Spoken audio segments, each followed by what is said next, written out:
Greetings, my friend. This evening we shall journey not to grand castles or noble kings, but to the very fringes of history itself, the essence that eludes the canvas. Let us delve into the lives of those humble folk from the medieval era, the ones who chose not to mount steeds or don regal headpieces, who endured plagues, hunger, cold, and countless small indignities, all without a name to call their own. Without glory, there is no tale to tell, no legacy to weave into the fabric of time.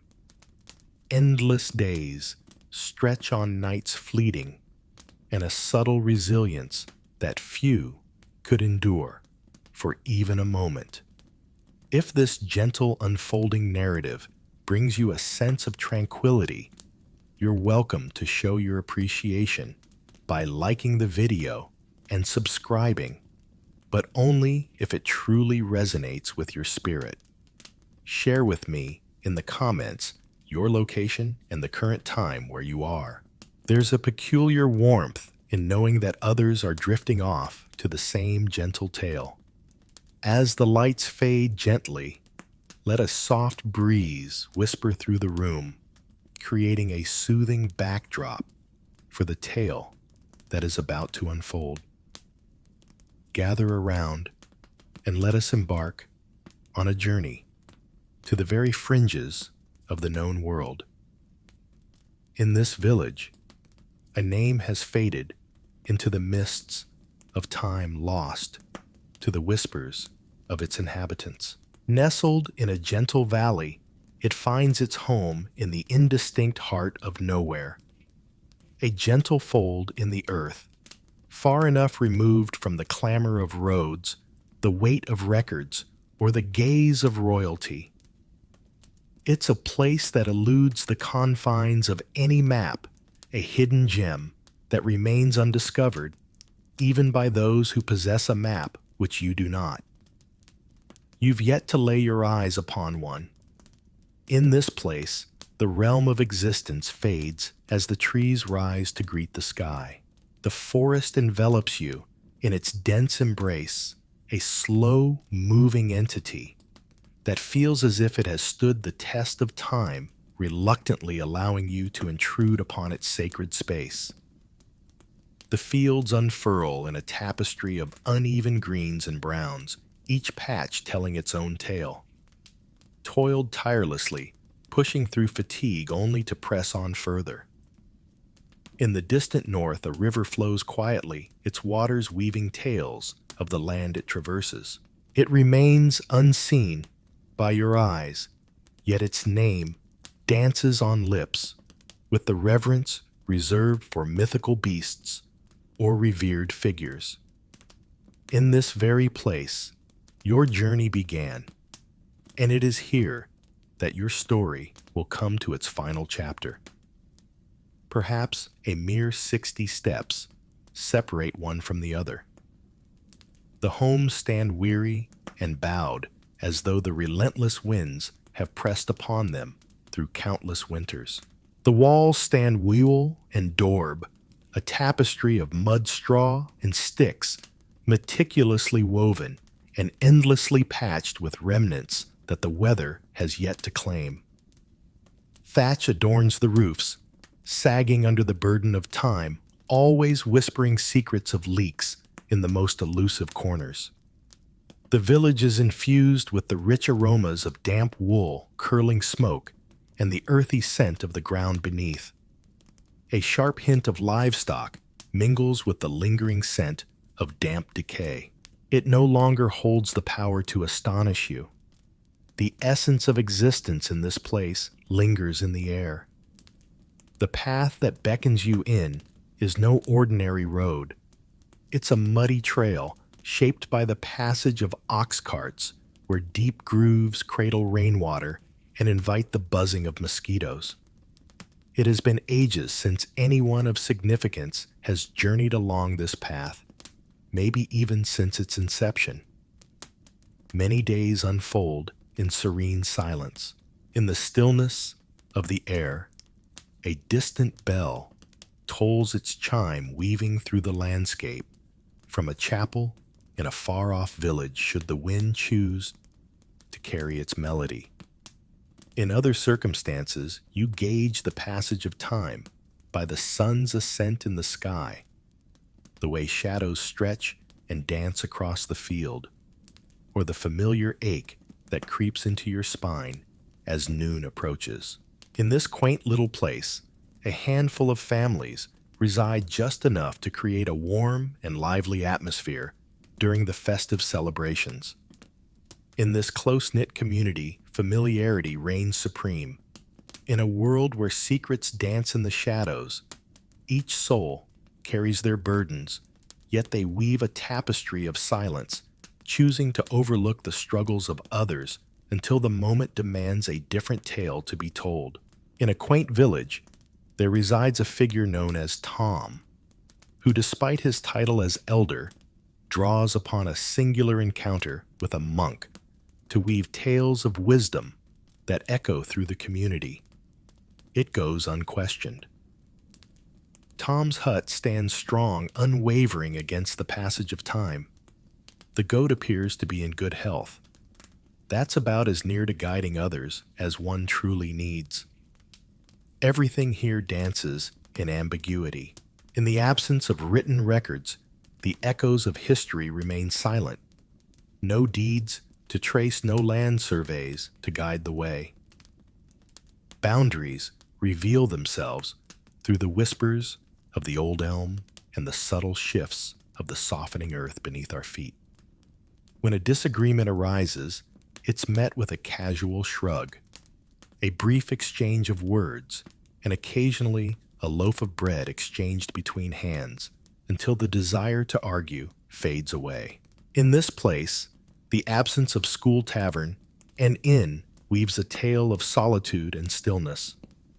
When a newcomer steps into our midst, the whispers and tales linger for weeks on end. From whence did they emerge? What is it that they seek? Do they bear a curse upon them? Is there a hint of salt in the air? The entrance of a newcomer stirs a blend of intrigue and a touch of apprehension, and no one departs. Not quite. The notion of journeying feels more like a whisper than a blueprint.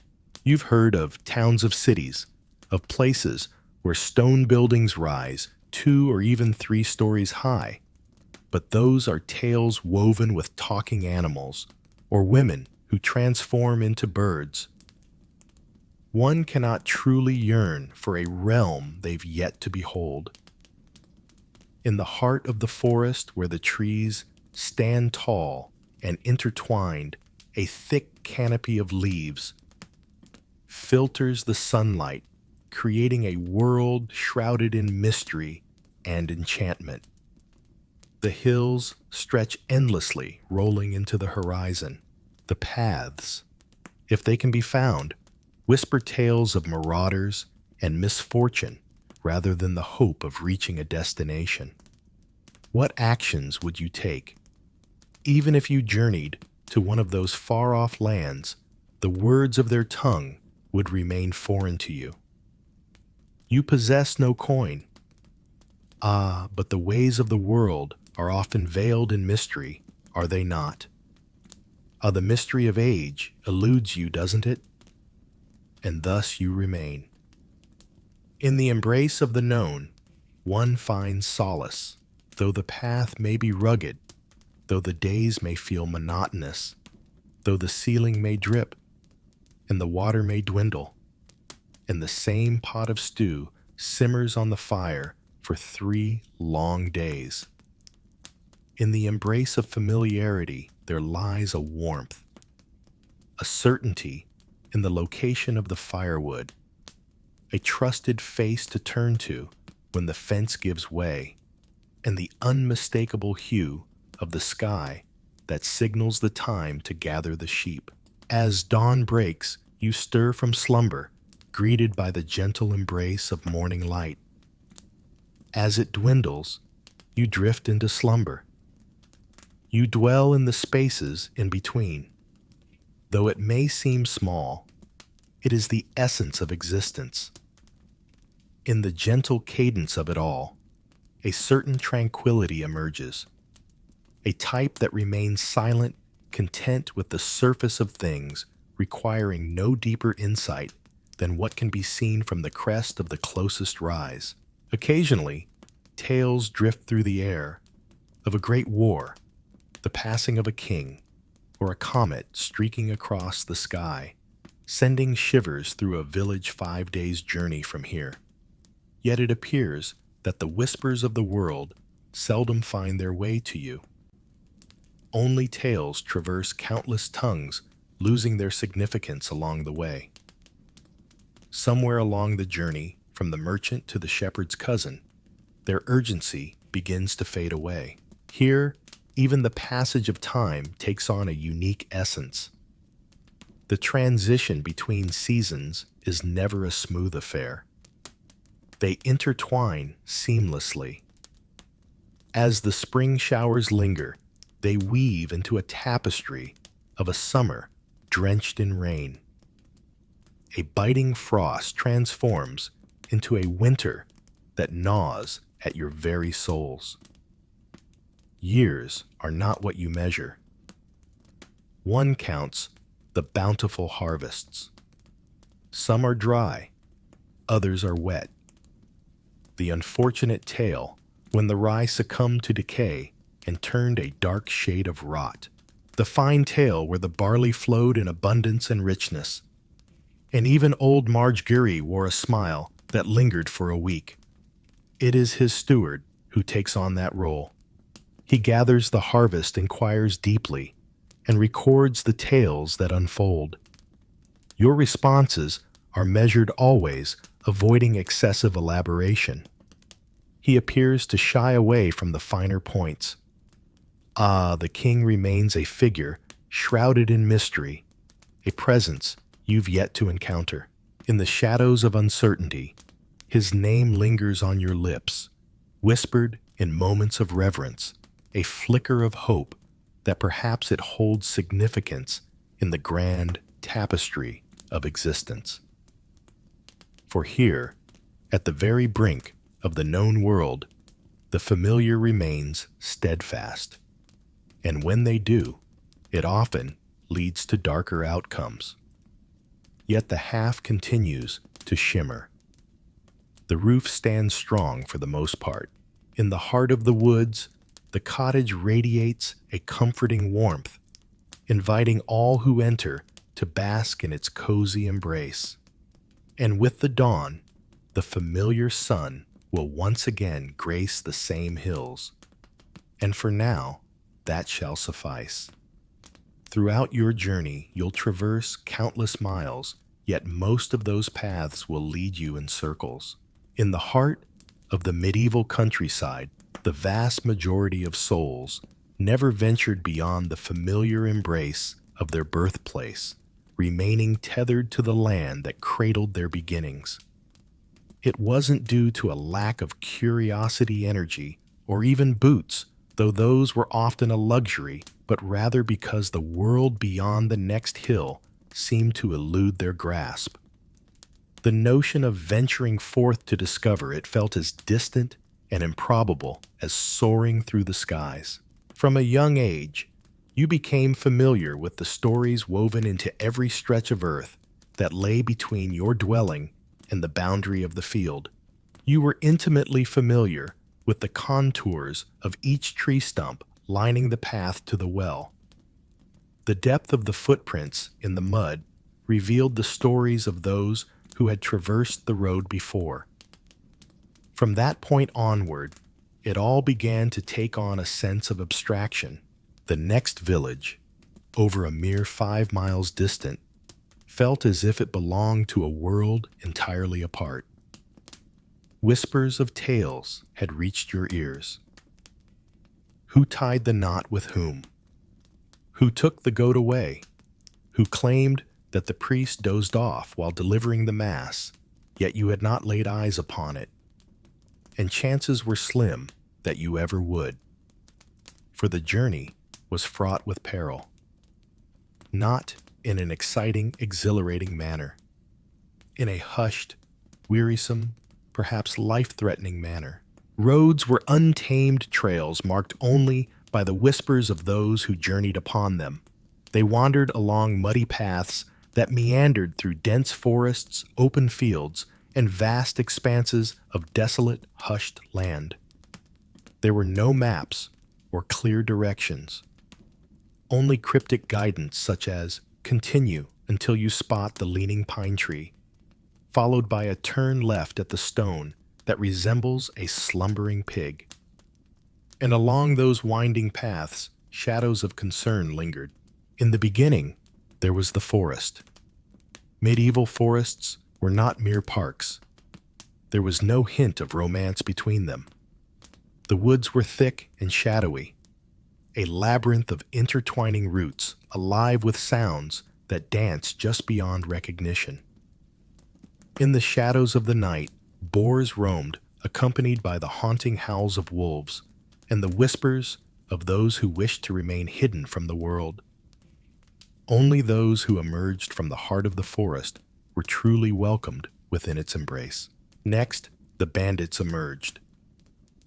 Individuals adrift, unanchored by possessions or fields to cultivate. Wanderers found themselves exposed, particularly if they bore the slightest hint of having enjoyed a hearty meal. A man striding with intent may lead one to believe he carries wealth. A solitary woman could be journeying on her own, perhaps carrying something of great value. It became clear to you that confidence was not a shield. Third, the journey of losing oneself. This was no small hiccup. Should you stray from the path, you would find no one to seek you out. One cannot meander along a river's path and expect to find the celebration waiting at its end. Days could pass, and you might find yourself alone with no other soul in sight. Your form could meld with the bracken, vanishing like a wisp of smoke. It would take until the next grand feast for anyone to notice your absence, when a curious soul finally inquired about you, only to be met with a casual shrug from another. Next came the matters of practicality. Should you wander too far, who would care for your field? Who shall tend to the creatures of the wild? Imagine, if you will, the moment when the Lord's steward arrives to gather the tax in your absence. One cannot convey the essence of absence to a man engrossed in his ledger. Your responsibilities remained steadfast, undeterred by the allure of the unknown that beckoned from beyond the horizon. And even if you found your way to another village, what would await you there? Your arrival was a surprise. There was no warm embrace awaiting you. Intruders ushered in troubles. Illness, wrongdoing, peculiar notions. Your words danced in a unique rhythm, woven with distinct expressions. Perhaps even your grip on the spoon told a tale of its own. One might encounter doubt, or something even more unsettling. Hospitality varied from place to place. In a world where sustenance was a rare treasure, food was scarce, and the beds were already brimming with slumbering souls. Home was the sanctuary, the haven where one felt most secure. Not due to its inherent safety, but rather for the comfort of its familiarity. You were aware of the precise spot where the roof dripped the chickens that strayed beyond their bounds, and the neighbor who would quietly offer a tool, sparing you the burden of inquiries. In that vast expanse, nothing was guaranteed and no one was beholden to you. Yet there were moments when wanderers set forth on their journeys. Not the common folk, but rather those of trade, the bearers of news individuals armed with purpose or privilege, or perhaps a blend of both. Once or twice a year, you may catch a glimpse of them, their carts laden with wool or salted fish weaving tales that linger in the air like the scent of a warm campfire.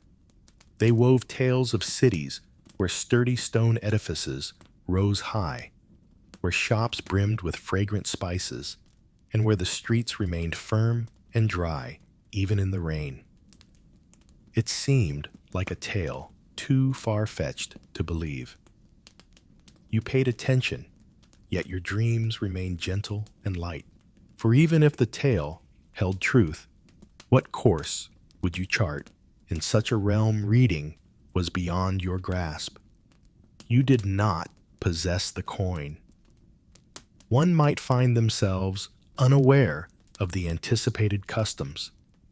In the vast expanse of the city, one could vanish without a trace, leaving behind nothing but whispers of a name lost to the shadows. So you remained not out of fear, though there were moments of trepidation, but because there were matters to attend to: a fence in need of repair, a niece to keep an eye on a patch of barley to dry, and countless other duties that beckoned before the sun sank beneath the horizon. And because, in all honesty, you found no necessity for the world to expand beyond its current bounds. The village held all that was needed. It was filled with whispers and rivalries, shifting skies and ailments, along with moments of ephemeral delight. It resonated with the chime of bells, the cyclical dance of seasons, and the subtle satisfaction of enduring yet another day. There were moments when your imagination wandered to the mysteries that lay beyond the woods, yet on most days, your thoughts were consumed with the simple wish that the stew would remain unburned while you ventured to gather water. In the heart of the village, there lay a sense of completeness. It was filled with whispers and rivalries, the changing skies, the struggles of health, and moments of happiness that slipped away like sand through fingers. It resonated with the chime of bells, the cyclical dance of seasons, and the subtle satisfaction of enduring yet another day. There were moments when your imagination took flight, envisioning the wonders that lay just beyond the edge of the woods. Yet on most days, you find yourself wishing the stew would remain unscathed as you ventured out to gather water. A few souls chose to depart. Typically, those who are driven by urgency or boldness. At times, the driven. A young man embarks on a journey driven by the quest for work, or the thrill of adventure, or a cause that ignites the spirit to sacrifice. He may return with a limp, a tale to tell, or perhaps he won't return at all. And when he failed to come back, silence enveloped the crowd. They merely shook their heads, murmuring that he had ventured past the trees, as though that unraveled the entire tale. Perhaps it truly did. For those who remained, existence was modest, yet it was familiar. Loneliness wasn't quite your companion. Your days unfolded among family, neighbors, creatures, and the very earth that cradled you. In the rhythm of the everyday, there lay a soothing embrace, a warmth found in the echoes of well-worn grievances. One need not gaze upon far-off lands to grasp the essence of warmth, nor savor the spice of cinnamon to appreciate the delight of sweet bread. The journey through a kingdom is not required to experience love, sorrow, boredom, or hope. As time passed and the aches nestled deeper within your joints, while the children soared above the fence posts, the notion of travel dimmed, not with sorrow, but with a profound acceptance. There are those among us destined to journey forth. It was destined for you to remain. There exists neither a guiding plan, nor a master builder, nor a collection of meticulously tagged materials poised for construction. Only the earth's remnants remain mudwood and the whispers of what the land has yet to take. Your dwelling transcends mere walls and a roof, not in the manner that many might envision. It exists as a delicate balance, a dance between refuge and the elements, between toil and deterioration, between desires and the land's hesitant offerings. It all starts with the frame. Weathered hunks of timber from the closest trees, shaped by tools that have journeyed through countless hands. The timber has a twist to it. It curves gently. It twists and turns. Yet you remain unfazed. Your walls, too, hold no secrets. As the frame rises, you begin to intertwine slender branches or pliable sticks between the posts, a delicate art known as dual. It lacks grace. Though it may not be the swiftest of journeys, it weaves together, much like the tapestry of your existence. And so the daub makes its entrance. A blend of earth fibers, organic matter, and liquid. You apply it with your own hands. You gently place it within the spaces. You refine it just enough to shield against the breeze, crafting an illusion of intent. It takes its time to dry, developing cracks under the sun's gaze, sometimes shedding in clumps that must be tended to before the chill of winter arrives. One becomes accustomed to the scent. In time, it fades into the background, becoming just another part of the tapestry of life. Upon the dwelling, the roof is adorned with thatch. Straw, dried and layered, woven together with care and bound to the beams above. When it's fresh, it shines like gold, almost enchanting. And so the rains arrive, and so the birds arrive, and so the moment arrives.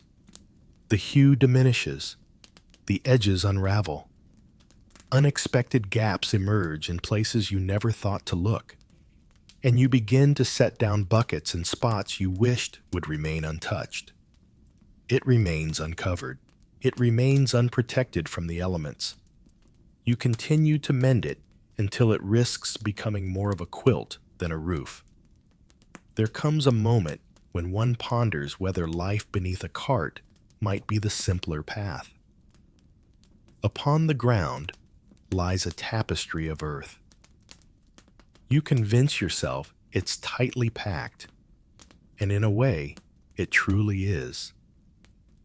After countless steps, sweeping motions, spills, and stomps, it has transformed into something nearly tangible. Yet as the rain falls, it tenderly returns to a gentle embrace. As the chill sets in, the surface shatters. As the sun sets and the goats return to their cozy shelter, one can only wonder what secrets lie beneath their hooves. One might lay down rushes or straw to conceal it. It offers a touch of assistance. Yet before long, the straw becomes moist, sullied, and trampled into fine dust. Then you clear the canvas and begin anew. Or perhaps you choose not to. In time, the straw transforms into the very ground beneath you, and you embrace it as an integral part of the scenery. Openings in the wall. These windows are adorned with wooden shutters that swing with a certain awkwardness, never managing to close flush. Glass holds a value that is both precious and delicate, a rarity that demands respect. As the wind sweeps through, a chill settles in, carrying with it the whispers of the creatures beyond, and on occasion the very beings themselves venture close. There exists a solitary door, often swaying slightly askew, a testament to the frame's struggle against the last frost's icy grip. It secures itself with a hook or a wooden peg, holding tight to its purpose. Not for protection. There's nothing of value to take, yet it's essential to ensure the chickens stay within their bounds and the wind remains at bay. Within these walls, the arrangement unfolds in a manner that invites togetherness. In a humble space, perhaps two, if luck smiled upon you with a lean-to or loft, but most often just one, a sanctuary where you sleep, eat, cook, mend, converse, bicker, and dream of better days. All souls find their place in this realm. A tapestry of family and friends unfolds. Parents, children, a cousin or two, a grandparent, perhaps a neighbor's child whose parents are unwell or absent or both. Each thread weaves a unique tale of connection and care. In the heart of it all, a half-crafted from stone if fortune smiles upon you, or molded from clay if it does not. Through a gap in the roof, the smoke ascends, swirling and dancing in the air, more or less. There exists no chimney. The air within wraps around you like an old familiar blanket, smoky and warm with a hint of dampness. It carries the subtle lingering aroma of stew, a dish that has seen its fair share of reheating whispering tales of meals past. In this humble abode, the furnishings are few. A table stands sturdy. A bench offers a place to rest. Perhaps a stool for the weary, and if fortune smiled upon your kin. A chest lovingly carved by skilled hands, or blessed by a fortunate union, may grace the corner. In the realm of rest, one finds wooden frames, cradling soft straw, or delicate feathers, often shared among companions, their gentle squeaks, whispering tales of slumber and dreams. Wool blankets, thick and coarse, carry a weight that never fully dries. High above, nestled in the rafters, lies a treasure trove of storage. Garlic, onions, fragrant herbs, and perhaps a modest ham, if fortune favored the pig that season. The air above your head carries distinct scents that reveal the transition from early winter to late spring. At times, it brings a sense of warmth and solace. At times, it serves as a gentle nudge, a whisper of how near you stand to the edge of depletion. Creatures of fur and feather weave themselves into the very fabric of our homes, becoming integral members of our families. In a cozy corner of the room, the cow may find its slumber nestled in the warmth of the space. And then there were the chickens. Once upon a time, there was a goat. It leaves much to be desired. Though it may lack cleanliness, it offers a comforting warmth. One becomes adept at filtering out the clucks and the shuffles, along with the sporadic, startled bleat that pierces the stillness of the night. They blend into the tapestry of sound, much like the whispering wind through the thatch, or the gentle creaking of the walls as they settle into place. All is askew. The ground bows, the ceiling leans. The walls swell gently as if the entire space is inhaling and exhaling with the rhythm of the seasons. You mend what is within your reach. One tends to overlook that which lies beyond their grasp. With each arrival of spring, a promise lingers in the air, a vow to mend the back wall once and for all. With each autumn, it continues to lean a testament to the passage of time. It's a structure that whispers of impermanence. It's a dwelling crafted to withstand the trials of the next tempest. And still, despite its many imperfections, it remains a place I cherish. Ah, the chill that creeps in, and the wisdom of an old sack to keep it at bay. You're aware of the roof beam that can support the pot, and the one that creaks when someone gets too near. Imagine the way the golden light dances through the slats in the afternoon, casting gentle shadows while the dog finds its cozy spot to curl up and dream. As wanderers traverse the landscape, their eyes are drawn to the shadows of hardship that linger in the corners of existence. One can observe determination, repurposing, and ingenuity. A roof that stands strong is a triumph in itself. A fire that continues to flicker at dawn is a true gift. A parched nook holds greater value than treasure. As you settle in for the night, enveloped by the gentle sounds of snores, the hush of silence, and the lingering scent of smoke and straw, a peculiar sense of solace washes over you. Not quite pride, but a sense of being. Welcome to your realm. It twists and turns. It drips away. It dances with the breeze. Yet it remains steadfast. And thus you too have embarked on this journey. For the common folk of the medieval era, sustenance was a necessity, devoid of any sense of adventure. It lacked vibrancy, variety, and even a hint of warmth.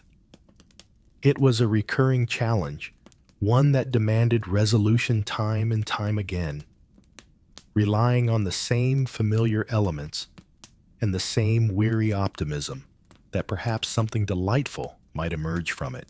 In the heart of your single-room home, a humble corner served as your kitchen, nestled close to the warm embrace of the hearth. In that space, the absence of a pantry was palpable, devoid of shelves brimming with ingredients, and the sunlight found no herbs to grace its warmth. In the midst of simplicity, there lay a pot, a flickering fire, and a humble collection of items you wished still held their freshness. At the heart of almost every meal was pottage, a timeless stew that resided in the pot, perpetually simmering and never truly ceasing its dance of flavors. It lingered in the shadows, a whisper of the past, always present yet elusive. Throughout the day, you wove more into the tapestry of it. Under the cover of night, you glanced through it. You nurtured it through the changing seasons, hoping that no peculiar surprises would emerge while you looked away. The elements relied on what was at hand, which often amounted to very little. On a fine day, the humble pottage could be enriched with tender cabbage, fragrant leeks, hearty barley, and a handful of legumes, each ingredient weaving its own tale into the pot. Perhaps garlic or onions, should fortune have favored the harvest. During the winter months, one would rely on dried beans or peas. Should fortune smile upon you, a morsel of salted pork might find its way into your hands. More frequently, it was merely the bone.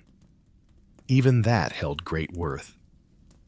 One might simmer a solitary bone for countless days, yearning for it to recall the essence of meat's flavor. The essence lingered, a steady blend of earthiness and muted tones, evoking warmth rather than a distinct flavor. Ah, the pottage was not consumed for mere delight. You consumed it, for it was all that was available to you. A warm meal at the end of the day was a soothing embrace for the soul. It was a modest triumph. The pot, it seemed, was destined to remain forever marked by its past, never truly finding the clarity it sought. It was gently wiped occasionally scraped, but seldom scrubbed with vigor. The following group inevitably took in the echoes of those who came before. It was a tale devoid of zest, lacking the tang of vinegar to lift the spirits, merely a steady, unremarkable monotony that unfolded. A flavor steeped in the essence of the past. Bread took center stage as another key character in the tale. Neither gentle, nor radiant, nor welcoming, but rather solid, heavy, and shadowy. Typically, it was crafted from rye barley or oats. The soft, white variety of wheat was reserved for the upper echelons of society. The humble folk could scarcely manage to witness it, much less incorporate it into their baking endeavors. The loaves were diminutive, yet weighty. They barely ascended at all. They fell apart in an instant. Left to their own devices, for a day, they might transform into something formidable, yet they also served to satisfy hunger and enrich the broth of your stew. At times, the bread emerged from a curious blend of dubious grains, chaff-crushed peas, or the remnants that lingered at the bottom of the miller's barrel. In challenging moments, individuals turned to bark quite literally. They meticulously ground the inner layer of tree bark, blending it with the scant flour they possessed. The outcome was a loaf of famine bread, heavy and bitter, a struggle to swallow. It sustained your very existence. In times when flour was a rare treasure, the resourceful would turn to trenches, using slices of aged bread as their makeshift plates. These delightful morsels absorbed the rich stew destined to be savored at the meal's conclusion, or offered to the animals as a treat. At times, they found their way across the table, destined for those of lesser standing. The pinnacle of bread hierarchy. Protein was a precious commodity, exceedingly scarce. In a quiet corner of the farm, the chickens went about their daily ritual, each one contributing to the cycle of life by laying their precious eggs. In the gentle embrace of the countryside, the cows offered their bounty of milk. One would only resort to consuming their livestock when all other options had vanished. In that moment, you embraced the entirety of it, utilizing every piece, meat, fat, organs, bones, leaving nothing to waste. The crimson liquid found its purpose in the creation of rich, savory puddings. The fat was transformed into a golden elixir. The head may very well turn into a savory broth. Every moment held its purpose. Pork reigned as the favored meat whenever it graced the table. In the realm of culinary magic, pigs played their part with remarkable efficiency.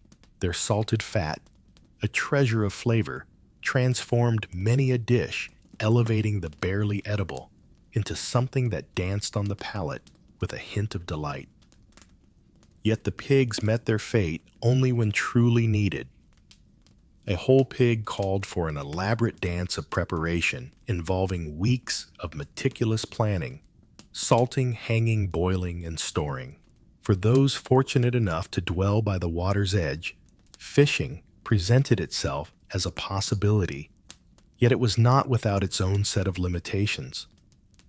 In a time when lords held dominion over rivers and lakes, the act of fishing, without their consent, could lead to dire consequences, including hefty fines or even more severe punishments. When you embarked on the fishing journey, it was for eels, small river fish, or anything that wouldn't spoil right away. Ah, salted herring, a true treasure if one could manage to procure it. The church had a significant influence on your diet as well. On Fridays and throughout Lent, the absence of meat was a solemn tradition, leading one to embrace the ocean's bounty. or to endure the meal in silence. In a time of imagination and wonder, the tales of beavers were once thought to belong to the realm of fish, a theological endeavor that went largely unchallenged, for it promised sustenance to those in need. Milk flowed through the everyday lives of many, a staple yet delicate in nature. It was essential to act swiftly lest it transform into cheese or butter. In certain households, butter was a rare indulgence doled out with care and reverence. Cheese possessed a robust character with a sharp tang and a texture that leaned towards the dry side. When you had a handful of fine rounds tucked away, it signified that the cow had bestowed her bounty upon you that year. While dairy held its benefits, it often clashed with the bodies of many, and the cool embrace of refrigeration was a luxury yet to be discovered. Despite its state, sour milk found its way into the mix. The butter has turned rancid. Once upon a time, cheese took on a new form, transforming into something uniquely molded. You carefully trimmed away the most unpleasant parts, trusting that your stomach could withstand whatever the bacteria had in store. The beverages were uncomplicated. The essence of water was a fickle companion, its safety wavering like the seasons influenced by the careless actions of those who dwelled upstream. Thus, or a sail became the customary choice. In days of yore, a gentle brew, known as small beer, flowed from the hearths of homes, a humble concoction enjoyed by all, even the little ones. It possessed a gentle spirit, just potent enough to vanquish the lurking bacteria and soften the sharp pangs of thirst. Imagine having a bounty of apples or pears at your fingertips. You could craft a delightful cider. In days of yore, the vine's nectar was reserved for the esteemed clergy and the noble class. Mead was a treasure, a rarity to behold. Milk was a potion for the youthful and the ailing. In the midst of it all, there was ale accompanying breakfast, ale gracing lunch, and ale to dull the sharp edges of the thought that tomorrow would mirror today in every way. Vegetables were the heart and soul of your meals. Gather round for I shall weave a tale of humble vegetables, the sturdy cabbage, the aromatic onions, the bold garlic, the earthy turnips, and the delicate leeks, each one a character in the grand tapestry of the harvest, waiting to play their part in the feast of life. Carrots, yet not the vibrant orange variety we recognize today. In the days of yore, the humble carrot donned hues of white and purple, a far cry from the vibrant orange we know today. In the quaint little gardens, each plant was nurtured with love, every part cherished and savored from root to leaf. Every moment held its purpose. The tender tops of turnips can be transformed into a delightful dish of greens through the gentle embrace of boiling. The skins were either returned to the earth through composting or surrendered to the flames of the fire. The fruits danced through the seasons, primarily apples, perhaps a handful of berries, or the sweet tang of wild plums. When you dried them, they would endure the winter's chill. Otherwise, they met a swift end. The act of preserving proved to be quite a challenge. The cost of sugar had become a daunting challenge to meet. Darling, if you possessed bees, it would have been a cherished delight. Otherwise, your pottage lingered in a flavor that could only be described as savory in the most generous interpretation of the term. In the gentle embrace of nature, herbs were cultivated whenever the opportunity arose. Once upon a time, in a garden lush and green, there thrived a medley of herbs, parsley, sage, dill, and mint. Each one held its own tale, whispering secrets of flavor and fragrance to those who would listen. They served more as remedies or customs rather than for taste. In ancient times, it was believed that certain herbs held the power to shield one from the grip of illness. Others warded off the nuisances. At times, they would sprinkle a touch of magic that enhanced the flavors just a bit more. Yet that was a delightful twist of fate rather than the intended outcome. Gathered around the flickering flames, we shared our meals on weathered benches, each bite steeped in the warmth of companionship. In a world stripped of instruction and guidance, there lay a simple pot, a sturdy hunk of bread, and a flickering hope that perhaps, just perhaps, tomorrow would bring a morsel to savor. You held your silence. Whining won't add any richness to the broth. In the midst of a grand celebration, be it a wedding, a harvest festival, or a saint's day, one might find themselves roasting a bird or baking a delightful pie, adding flavor to the joyous occasion. Not the delicate, rich variety.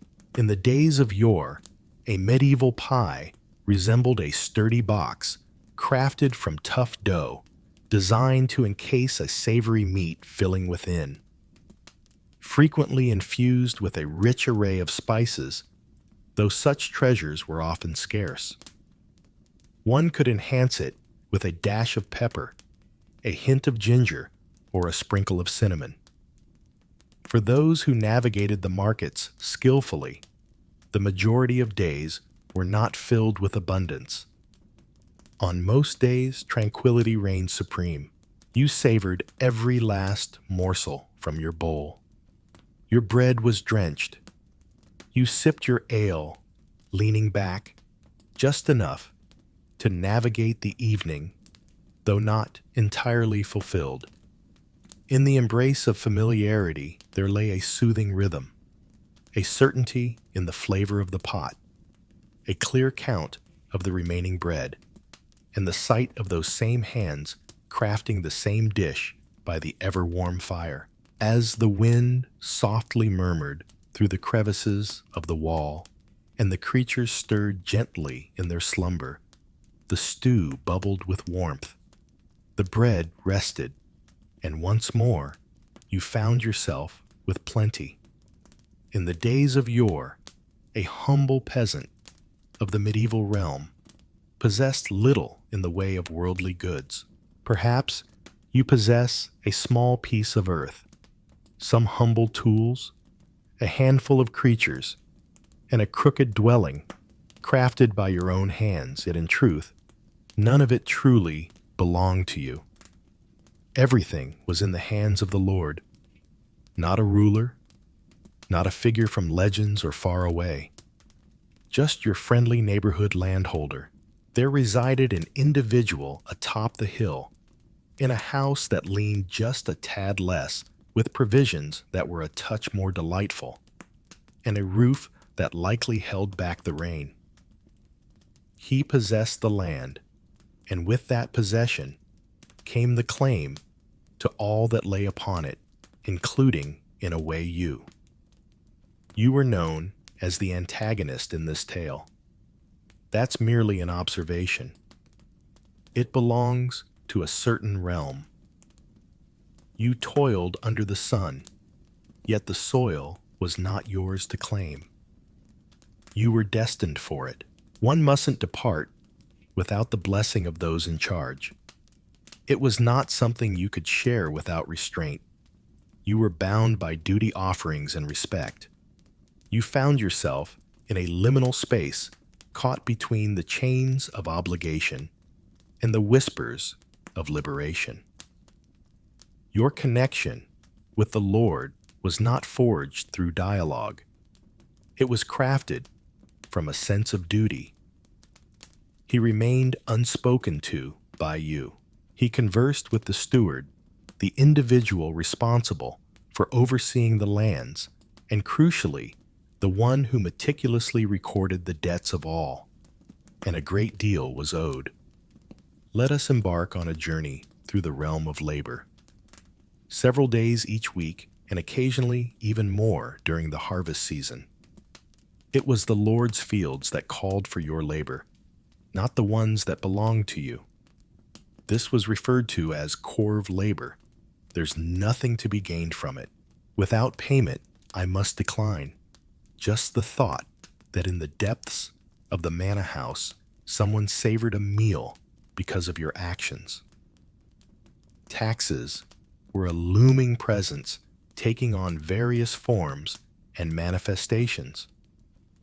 A handful of your grain, a slice of your wool, a chicken nestled here, a few eggs gathered there.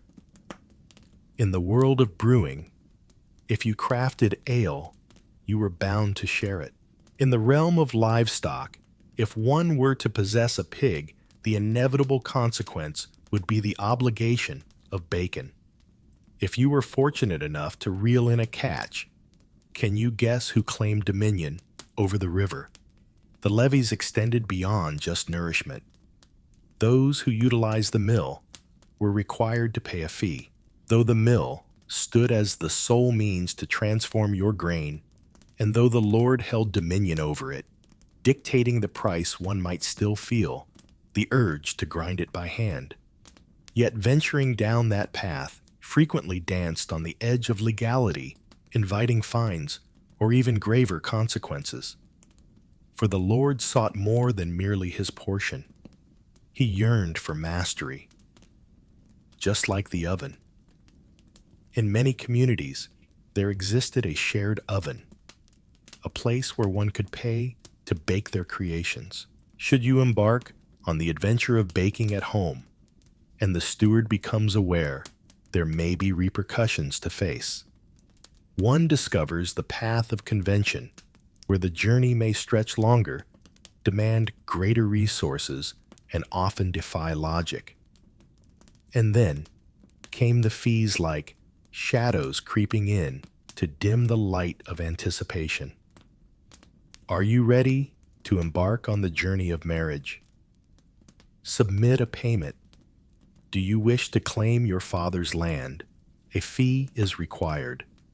Are you considering a journey to a different village? To begin, seek consent. And so, as you might expect, a fee must be paid. Your livestock, subject to taxation. Your tools, occasionally burdened by taxes as well. Your capacity to reproduce without consent. Hardly touched by taxes. And what was the reward that came back to you?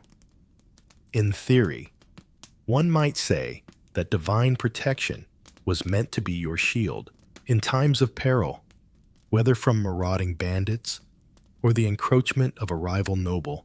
The Lord commanded a loyal band of men at arms ready to rise and defend their realm with valor.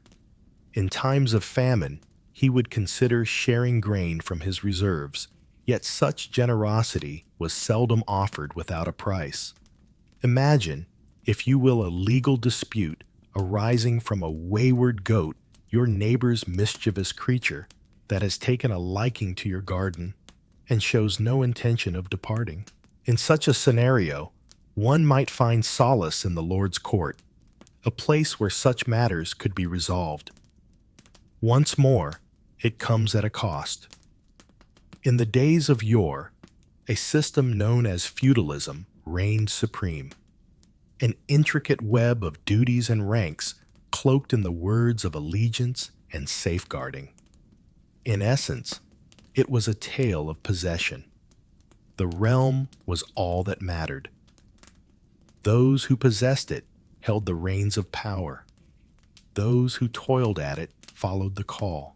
The manor loomed distinct from the village, often perched upon elevated terrain.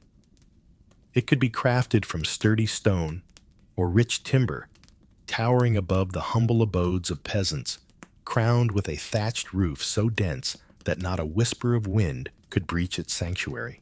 Within those walls hung exquisite tapestries, sturdy tables, adorned with lavish feasts, and servants bustling about, while the lord, draped in wool, lined with fur, indulged in meals beyond your wildest dreams, his thoughts drifting far from your existence. Though your name may escape him, the figures are etched in his mind, the amount of barley you owe this year, a tale of debts and harvests intertwined, the number of eggs you had pledged, and if your son had attained the age suitable for inclusion in the labor roster. All was captured in the annals of time. Not by your hand, for reading was not your skill, but by the steward, the reeve, the bailiff men, armed with wax tablets or scraps of parchment, who approached with inquiries you learned to navigate with caution. Failure to meet one's obligations would lead to consequences.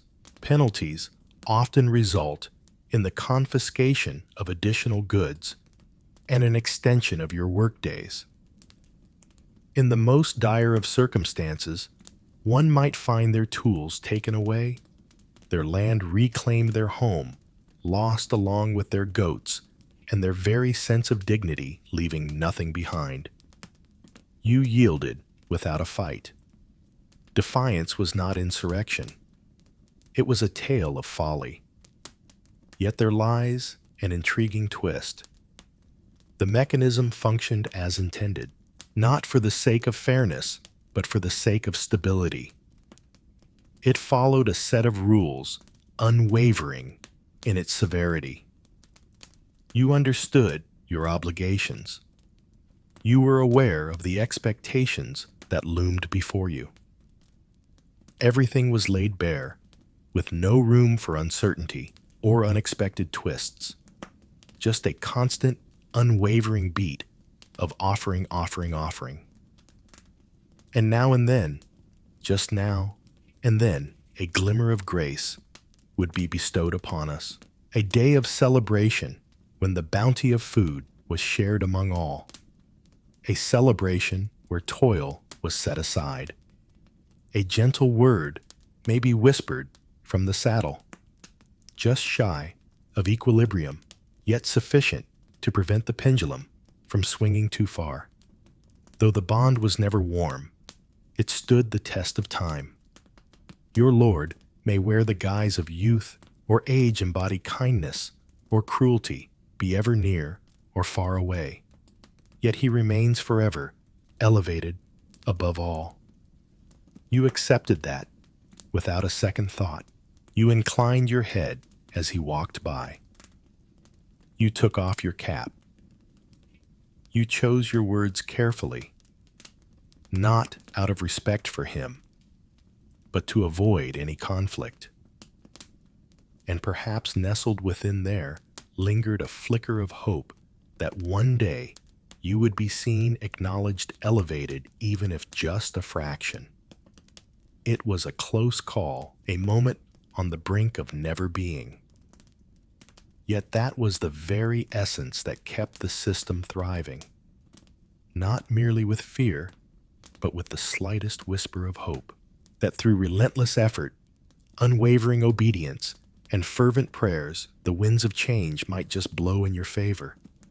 In the midst of it all, the steward continued his steady march. The reeve diligently inscribed his notes. The mill tirelessly turned its wheel. And you, with unwavering resolve, plunged your hands into the earth, year after year, season after season. There was neither a farewell nor a reward, no path to ascend, just the serene understanding that you had completed your part. You had fulfilled the request made of you. Another year had passed, and you had navigated the burdens of another's title. As long as the Lord smiled upon you, life continued its course.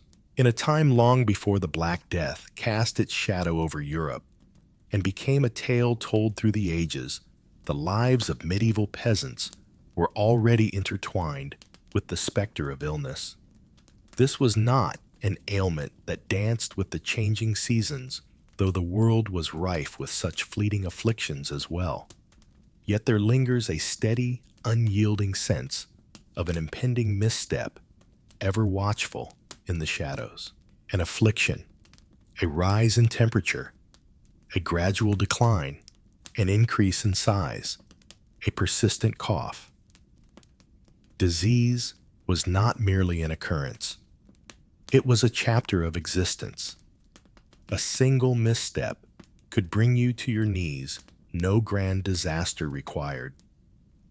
It began with a tiny cut, a lone flea, and a drop of water that appeared pristine, yet held secrets beneath its surface. And unlike the predictable patterns of weather or the inevitability of taxes, illness danced to its own unpredictable rhythm. It came like a thief in the night, and when it departed, it seldom did so without making its presence known. In a world devoid of hospitals, not quite. In the heart of the village, if fortune smiled upon you, there resided a woman of great wisdom. Perhaps a skilled healer, one who understood the secrets of the plants, knowing precisely which herbs to brew and which to set aflame.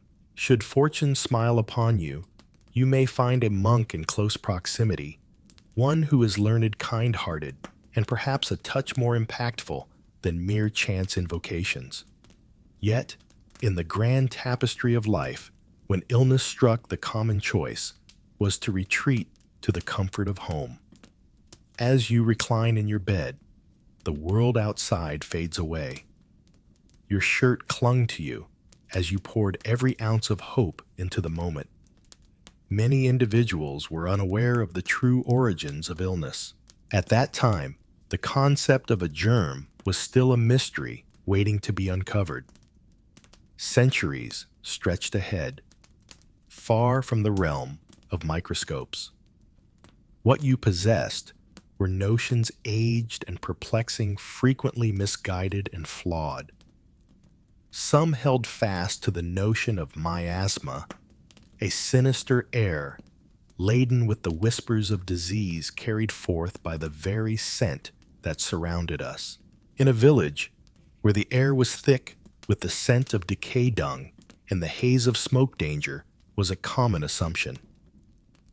This belief held a grain of truth, yet the reasons behind it were far from what the villagers imagined. In a time when the air turned foul, individuals took to creative measures. They tucked fragrant herbs into their garments, concealed blossoms within their sleeves, or roamed the streets with rags soaked in vinegar, pressed against their faces, unpleasant and unhelpful, yet held with unwavering conviction. Some attributed it to a higher power's retribution. Illness emerged as a consequence of transgressions born from unclean thoughts, acts of defiance, or a decline in virtue. When your child fell ill, it was a chapter in their journey.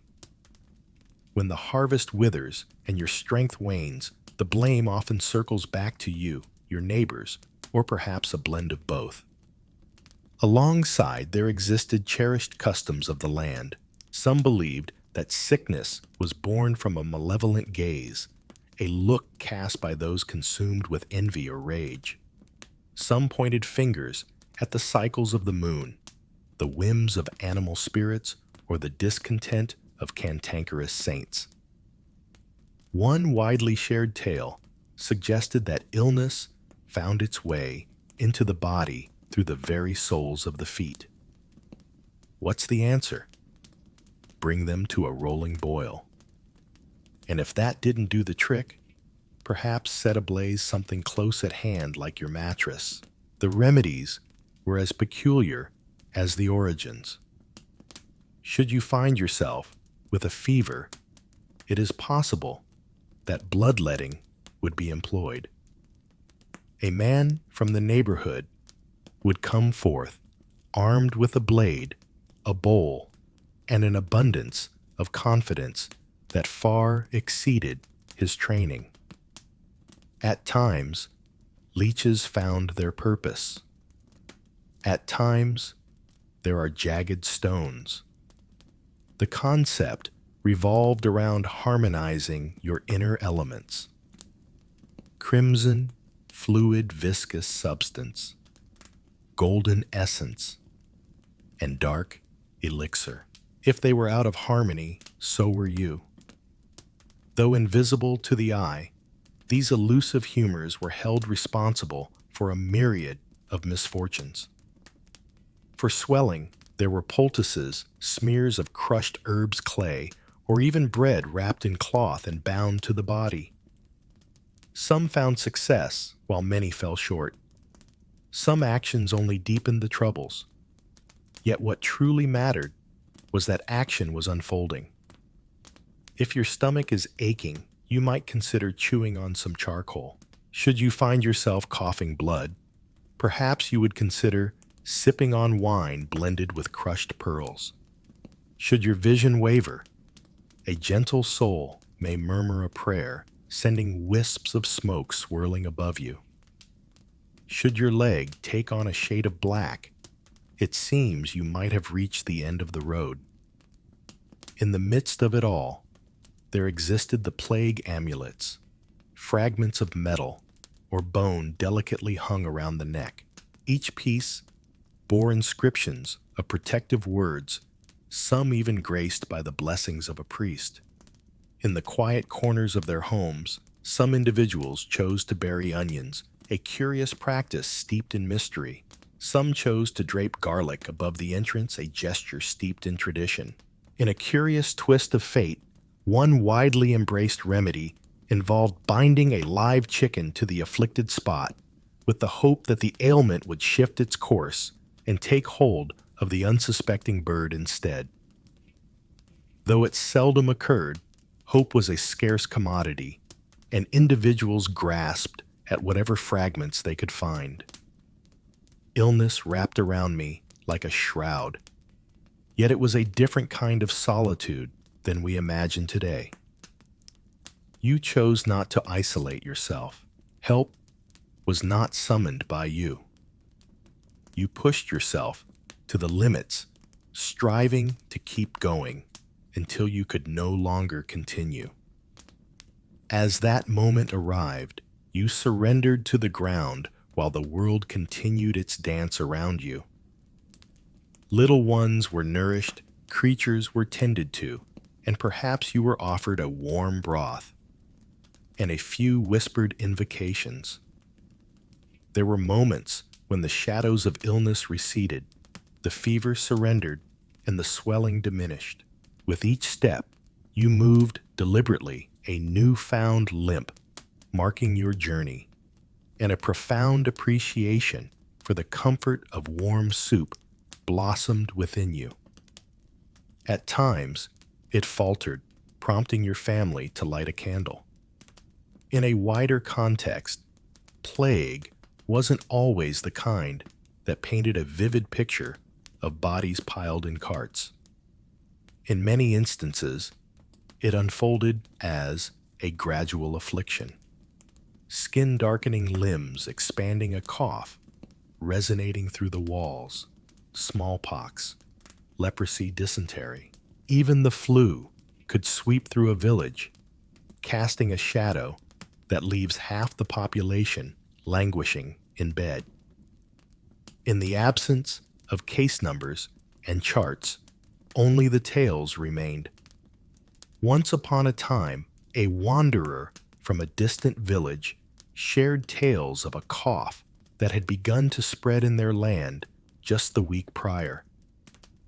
It was said that 3 children had met their fate by the river's edge. Your focus was unwavering. As the kettle began to hum, you set about heating more water, the steam rising like whispers of a tale yet to unfold. Herbs were left beneath the door, a quiet offering waiting to be discovered. You maintained your distance, though no one ever spoke of the reason. In times long past, death was not shrouded in dread. Rather, it was acknowledged as a part of the great tapestry of existence. There was an unmistakable sense among the people, a feeling that something was approaching. They recognized the omens. Breath began to wane, skin lost its warmth, and eyes dimmed with a fading light. In the flickering glow of the fire, gentle prayers floated through the air, tenderly spoken for those nearing the end of their journey. As the Black Death descended upon the world in the 14th century, it unleashed a ferocity that overshadowed all that had come before. Yet by that time, the world had already become acquainted with the shadow of illness. The notion that one could rise with the dawn and fade into the night was not unfamiliar. It was unfolding with increasing frequency. With each resurgence, the plague rolled in like a dark tide, bringing with it an even more fearsome array of strange buboes that swelled ominously in the neck and groin. A fever that claimed the very essence of thought. Crimson liquid that thickened and frothed. Lives were extinguished in mere days, at times within just hours. Whole communities disappeared without a trace. Fields stretched on echoing with the relentless chime of bells. Some peasants attempted to escape, yet the relentless grip of disease outpaced their hurried steps. Some sought solace in faith, intensifying their supplications, inflicting pain upon themselves, vowing to amend their ways if granted mercy. A handful resorted to violence, casting blame on outsiders, on sinners, on anyone but the wind itself. The church provided solace, understanding, and a final resting place. Monks fell in great numbers. They disappeared without a trace. In certain realms, the presence of death grew so frequent that the rituals of farewell were often overlooked. In the shadows of history, countless bodies lay in mass graves, their identities lost to time, often marked only by the silence of anonymity. And so, the tale of life unfolded. In the face of illness, individuals discovered the art of resilience and adaptation. They embraced it as one might endure hunger or the chill of winter, not with joy, but with a weary strength that spoke of survival. They tidied their abodes with greater frequency. They exchanged the fragrant herbs, each one a whisper of nature's bounty. Softly, they shared their hopes and dreams. There were those who held the belief that conquering one illness bestowed upon them a shield against the next challenge that life might throw their way. Though skepticism lingered in the air, they rose from their doubts and tended to the cow, milking it with purpose. Young ones blossomed in the wisdom of the wild, discerning the plants to steer clear of those to savor, and the ones to simmer until their peculiar scents faded away. They possessed the wisdom to bind a wound, to endure the heat of a fever, to discern when the light of recovery was dimming, and to recognize when hope should be gently laid to rest. And amidst it all, they continued to embrace life. In a beautiful union, they exchanged vows and became one. They gathered the fruits of their labor. They gathered around the table, partaking in whatever sustenance they could muster. Gathered around the flickering flames, they shared tales of the recent illness and recounted the remarkable story of a grandfather who triumphed over a fierce winter fever, armed only with garlic water and sheer determination. The plague was not the final chapter of existence.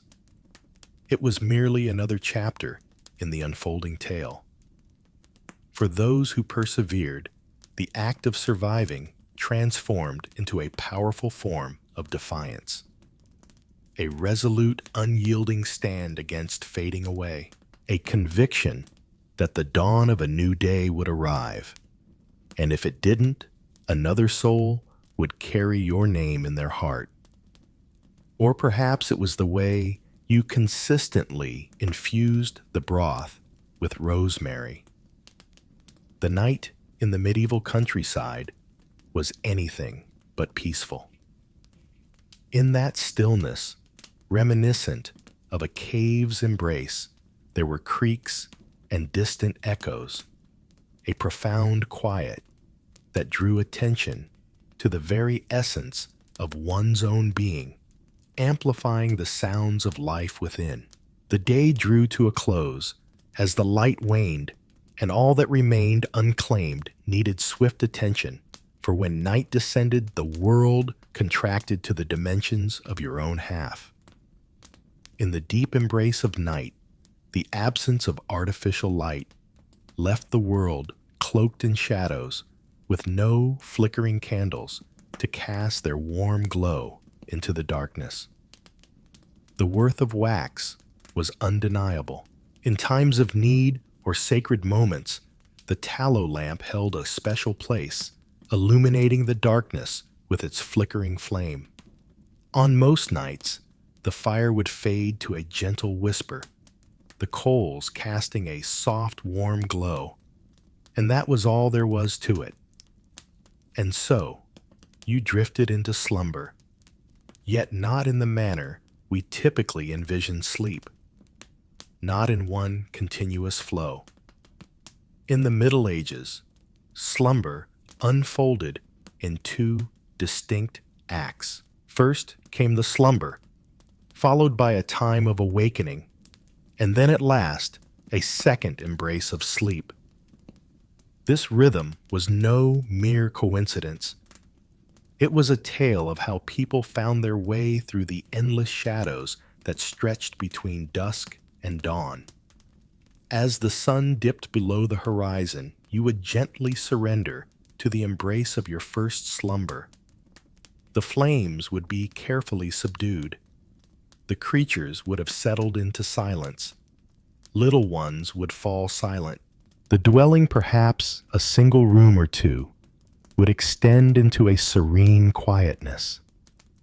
In the days of yore, a mattress was a humble affair, filled with straw or feathers, perhaps uneven in its embrace, and frequently a shared sanctuary. Should you have missed it, your slumber was cradled on woven rushes, or the bare earth cushioned solely by familiarity. All were nestled together in slumber. In a singular realm, family relatives and even servants converge, bound not by affection, but by the demands of circumstance. In that house, it was the sole sanctuary of warmth. On the coldest nights, even the creatures of the wild found refuge within the warm embrace of shelter. A goat stands by the door, a dog nestled by the warm hearth, and chickens rest in a basket.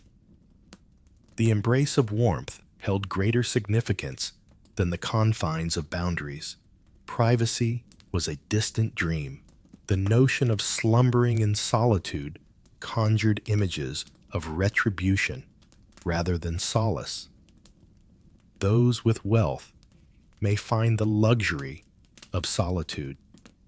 All the others simply adapted. You pivoted to confront the wall. You filled your ears with straw. Blankets were shared between you. Your breaths intertwined, a shared moment suspended in time. And if a gentle rumble filled the night, as it often did, you learned to embrace it. Initially, slumber embraced me for just a handful of hours. Then, as if guided by an unseen hand, the people would stir from their slumber. It was not unsettling. It was anticipated. In the hushed hours of the night, when the clock struck midnight, the world lay in serene stillness, enveloped in a tranquil embrace. In that moment, a tapestry of actions unfolded. Some whispered their prayers, while others tended to the glowing coals, and a few ventured to the chamber pot, or braved the biting cold outside. Some pondered deeply, while others shared hushed secrets. In that moment, aspirations danced in the air, colorful and lively. In the stillness of midnight, it was whispered that a delicate barrier unfurled, bridging the realms of the living and the departed, intertwining the sacred with the ordinary. In the midst of this conscious moment, if visions danced in your mind, they lingered in your memory. And you spoke of it the following morning, not casually, but as a matter of significance. In time, the second sleep unfurled, sinking into depths more profound and languid. This was the slumber that sought to mend, or perhaps attempted to. It was in that moment, as the aches began to wane and the day's blisters found solace in the coolness of the evening. When fortune smiled upon you, it flowed without a hitch. In the stillness of the night, if you found yourself without purpose, you would remain motionless, biding your time until the first light of dawn offered you a reason to awaken. The home was alive with whispers and echoes, never truly quiet under the cloak of night. Not quite. The flames danced and whispered secrets to the night. The wind softly murmured through the thatch. Once upon a time, a little one may express their discontent. In a quiet pasture, a cow may gently shuffle its hooves, a soft rhythm echoing the calm of the countryside. At times, the stillness of the night would shatter with the sound of coughing. The incessant drumming sound that echoed endlessly, a relentless symphony of moisture and movement. And all eyes were drawn to it, yet silence reigned among them. It was clear as day. The shadows held a palpable dread, a fear that was anything but unfounded. The night held true perils, both conjured in the mind and starkly real, like the lurking presence of wolves, for example. In certain corners of the world, their haunting howls echoed so near to the village that they sent shivers racing down your spine. They were more than mere figments of folklore. They existed driven by an insatiable hunger. And so, the thieves emerged from the shadows, wandering souls, unfamiliar faces, flames ignited by a wayward ember rooftops, creaking beneath the weight of winter's embrace, and mysteries that defy understanding. Phantoms, apparitions, malevolent entities, sorceresses. Though unspoken, their presence lingered in the air, a silent acknowledgement of their existence beyond the veil. In the quest to safeguard your home, you embraced the ancient rituals. Iron was set by the door. The sign of the cross, traced above the hearth, protective blessings softly spoken over the straw mattress, and herbs, rosemary, sage, rue, were hung above the entryways. At times, a simple piece of string was gently wrapped around a child's wrist, a precautionary measure woven into the fabric of care. Even with safeguards in place, certain families held the belief that slumber rendered one susceptible, that the spirit roamed free while the flesh lay in repose. As the night drew near, individuals nestled in with great care, shrouding mirrors and cloth, positioning their beds to embrace the warmth of the fire, and steering clear of the unsettling notion of resting with their feet directed toward the door. The chill stood as a formidable foe. It flowed like whispers through the walls, meandered through the thatch, and slipped beneath the gaps of poorly sealed doors. Individuals did not find solace beneath heaps of blankets. They wove together wool, fur, cloaks, and tunics, creating a tapestry of warmth and protection. The notion of shedding one's garments for slumber would have appeared utterly ridiculous. In the stillness of the night, you found yourself drifting off, wrapped in the fabric of your day, even with your boots still laced tight. in the embrace of shared slumber. A warmth enveloped the night, yet beneath that warmth lay a flicker of unease. There was always a change in the air. There was always a whisper in the air. In the midst of the chaos, there were elbows jostling knees, colliding, and every now and then a delightful surprise from the family dog. Yet this was just the way of things. Silence caught you off guard. One anticipated intimacy. In that intimate embrace, a peculiar sense of safety enveloped you. The sound of your father's breath filled the air. Your child's small movements caught your attention, and your grandmother's whispered prayer drifted softly from her slumber. It was a tumultuous journey, yet it resonated with the essence of humanity. It was passed along. In the realm of dreams, each vision held significance. In the golden expanse of wheat, one can glimpse the promise of abundance. A tale of a serpent's ailment. A shattered tooth might spell doom. You discovered the art of understanding these elements. Or perhaps you discovered a soul who possessed that gift. In the heart of the village, there existed those who could unravel the mysteries of dreams. Though it wasn't formalized, there was an unspoken understanding of whom to approach. The church held its own beliefs. It cautioned that certain dreams were born of darkness. Ah, that slumber, a realm where temptation could quietly weave its way in. It was said that one should whisper their prayers before surrendering to sleep, to ward off unwelcome thoughts, and to prepare the soul for whatever the night might bring. For it could very well be the final curtain call. As the night enveloped the world, one by one, they surrendered to slumber, never to rise again. As you lay in repose, the shadows of illness might creep in, seeking to claim you in your moment of stillness. A fever may ascend.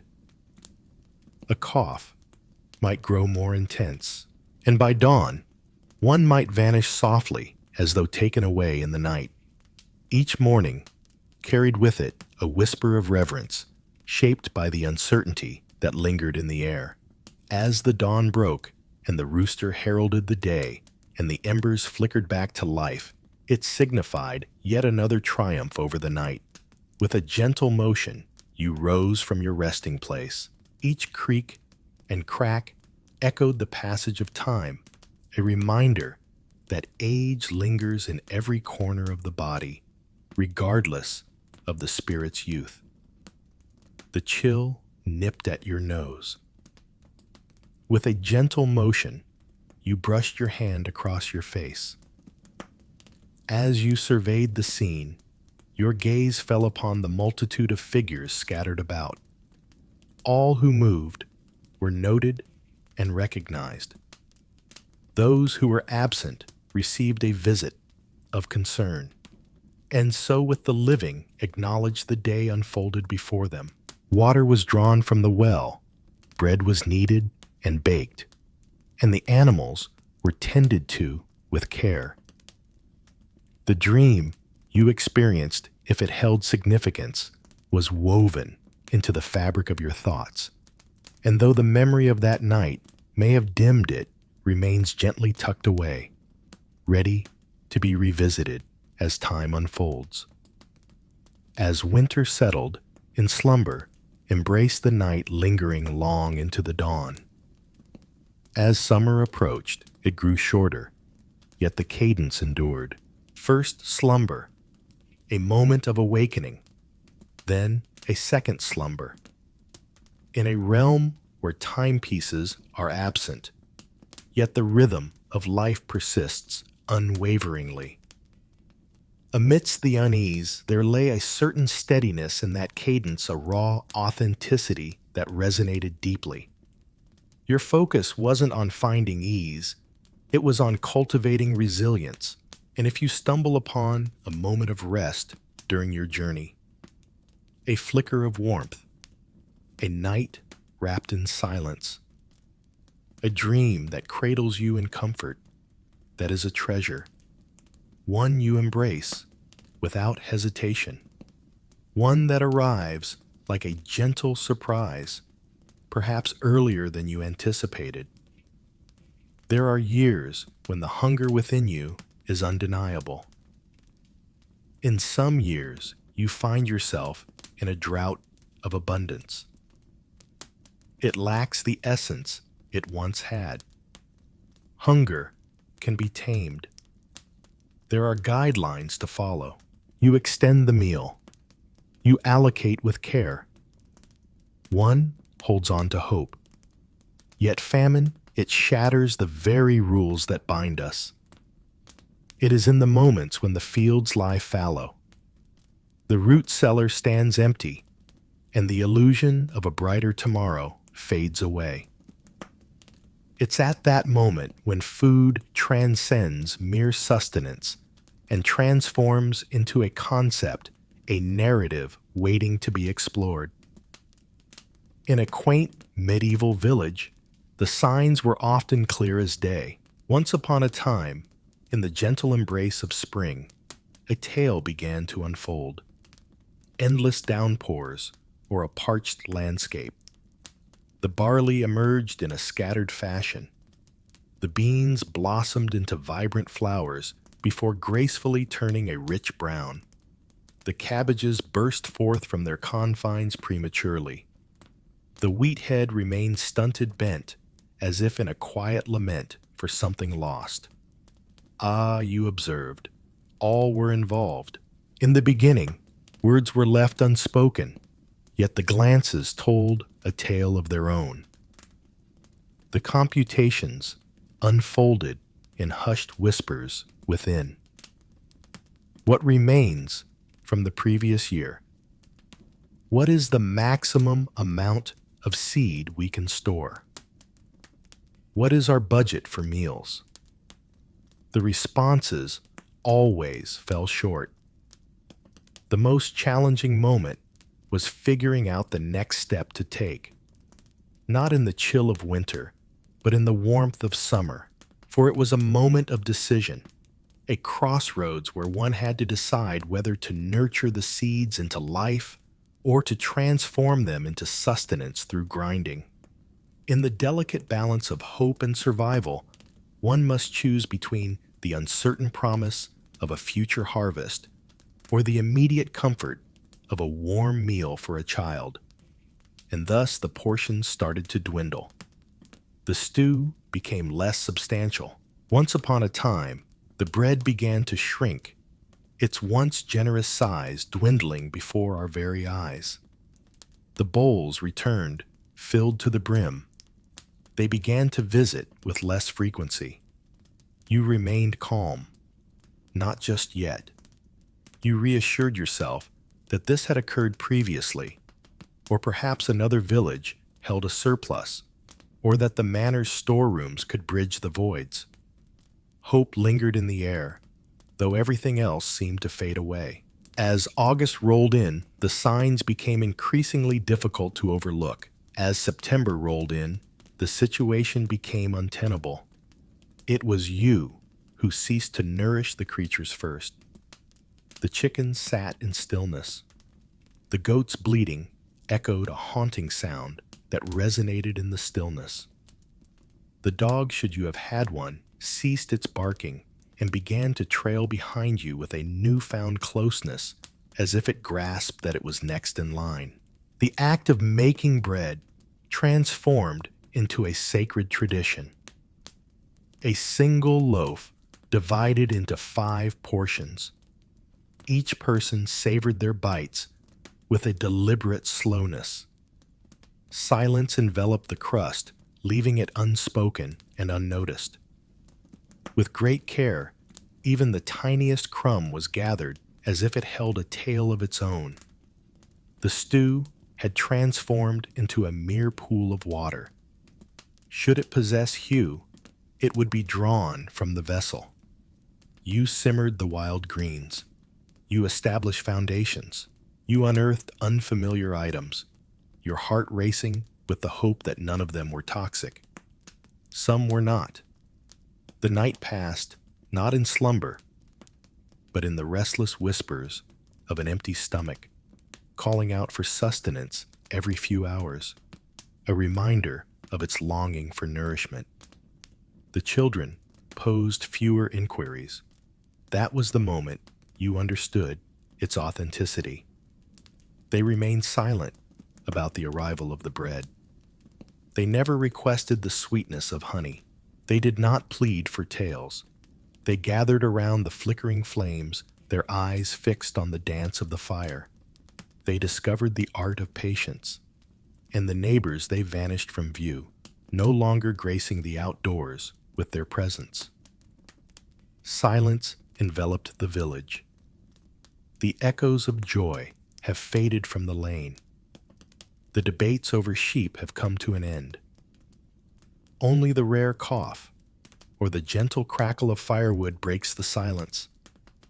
Famine did not turn hearts to stone. It left them in hushed awe.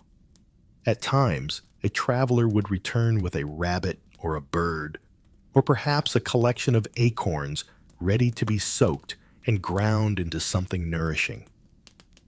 You savored them, even as their bitterness lingered on your tongue. You smiled regardless, not due to the flavor, but because it was a moment to cherish. You endeavored to suppress any feelings of resentment towards the way it was presented. At times they offered grain, while at other moments it was withheld. The steward made fewer appearances. It was a blend of light and shadow. Fortunate, for he was absent, leaving nothing to be taken. It was unfortunate that he was absent when assistance was needed most. His silence spoke volumes, conveying emotions that words could never capture. The church did all it could muster. Loaves shared after the service, hands reaching out for those in need, yet even they were extended in longing. Your prayers grew more frequent, not from belief, but from the act of doing it over and over. When the hands grow weary and the body seeks rest, the flow of words becomes a gentle companion, effortlessly weaving tales in the quiet of the mind. Some departed from the village, gathering their belongings and setting off in search of work sustenance or a divine presence. Some found their way back, while others remained lost to the winds of fate. You never inquired about the events that unfolded. Exhaustion had taken its toll on you. In times of famine, the body undergoes transformation. You sense your ribs first, not as an external presence, but from deep inside, as if they are pressing too closely against your skin. You rise with a measured grace. Your skin seems to mark more readily. As dawn breaks, your hands remain tightly closed, as if they still hold on to instruments of a trade long abandoned. And the chill bites deeper. The flames dance like old companions, warm and inviting. Your hours are now devoted to nurturing it, far surpassing the moments you once dedicated to preparing meals upon it. Come gather near. You drift off with it in your line of sight. You nourish it even as your own hunger grows. For warmth is the one indulgence you can still offer. At this point, you've savored every morsel that exists to be savored. Amidst the tangled roots, the stubborn weeds, the remnants of dried beans, and the forgotten stale flour, a tale unfolds. You've simmered those bones thrice, drawing out every essence. You have immersed the bark. You've crafted a loaf of famine bread that has left you with a cracked tooth. And as the last morsel disappeared, your gaze shifted to the objects around you, pondering what might transform into sustenance under the right circumstances. Lever tenderly boiled and generously salted. neither delightful nor fulfilling, yet still capable of being chewed. Once upon a time, you stumbled upon a rat. You held your silence.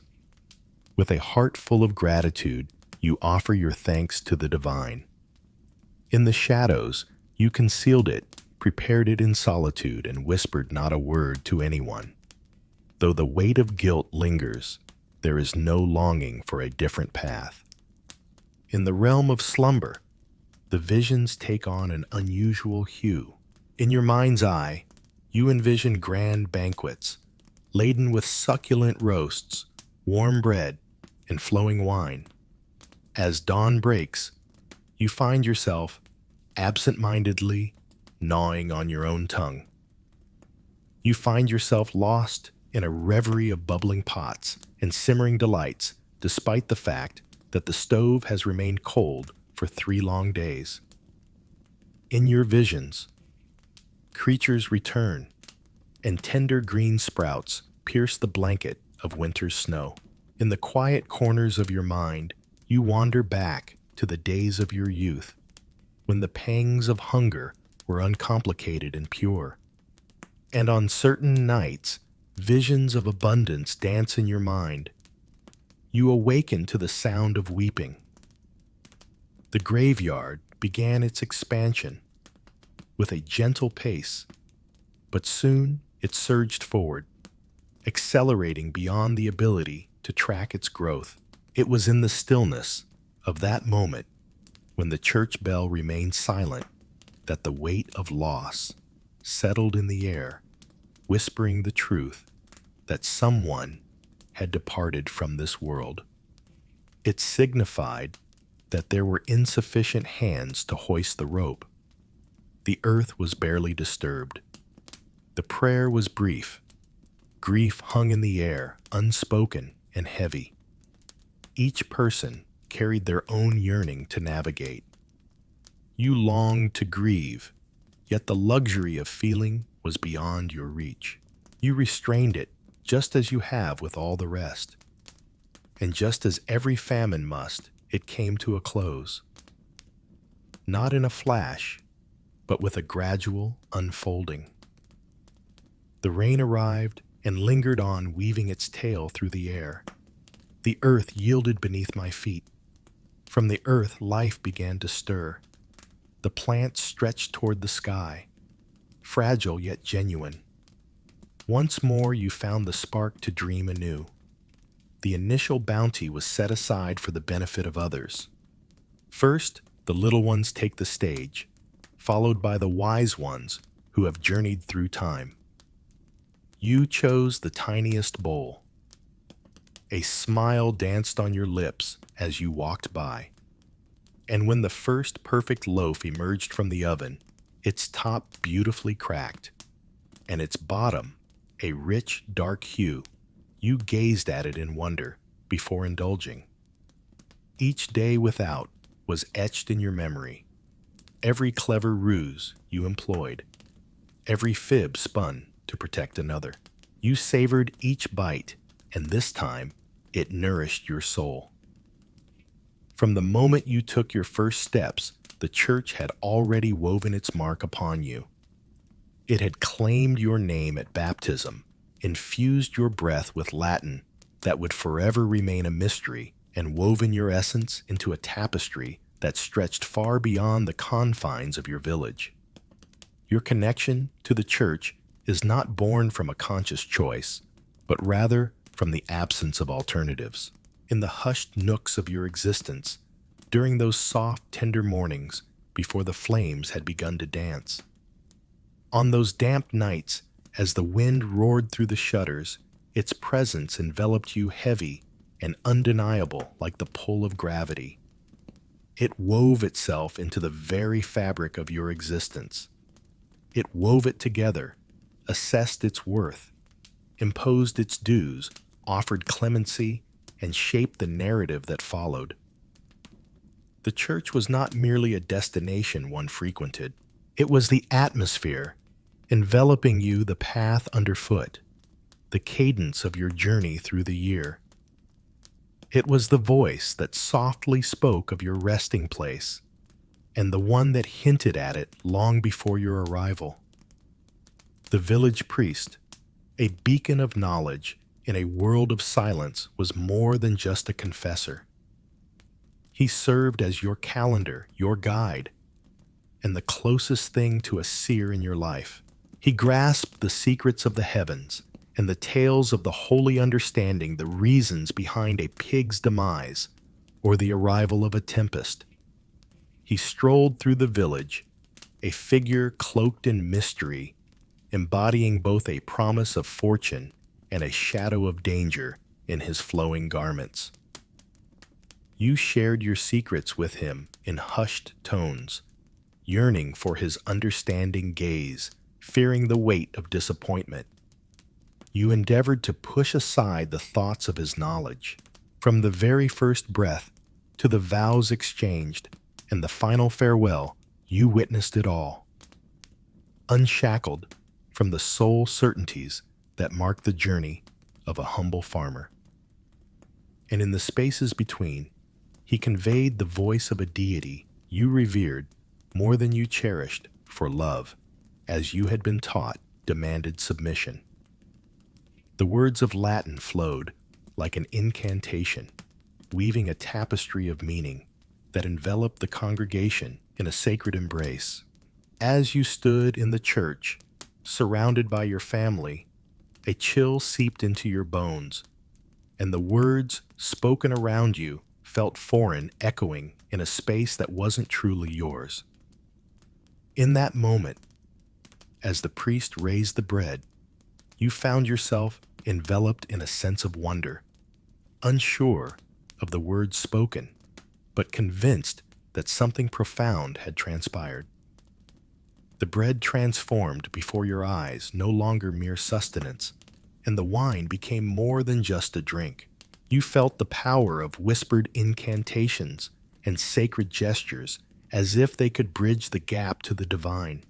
The unspoken words flowed within you, weaving their way through your essence. You whispered the words in harmony with the melody. As the others made their gestures, you followed suit, mirroring their movements with a quiet reverence. You discovered the cadence of sacredness as one might find their way to a well, not grasping each stride, but knowing deep down that it was essential. In the realm of sacred traditions, the church guided you through the rhythms of fasting and feasting. It etched the year into revered fragments. The seasons of Lent, Advent, and Epiphany, along with the celebration of All Saints, weave together a rich tapestry of faith and reflection. Neither March nor April were mentioned by you. You mentioned it would be after Easter or around the time of St. Michael's. It revealed the rules of your diet, dictating what was permissible to consume, the timing of each meal, and the weight of guilt that should accompany your enjoyment. 40 days of abstaining from meat leading up to Easter, culminating in a lavish feast that left you feeling lightheaded with delight. Ah, the tradition of Friday fish. A delightful ritual that transcends the boundaries of geography, inviting all to partake in its savory embrace, regardless of their proximity to the shimmering waves. Almond milk graces the tables of the affluent, while turnips and cold broth serve as sustenance for the rest. On sacred days, you offered what you had to give.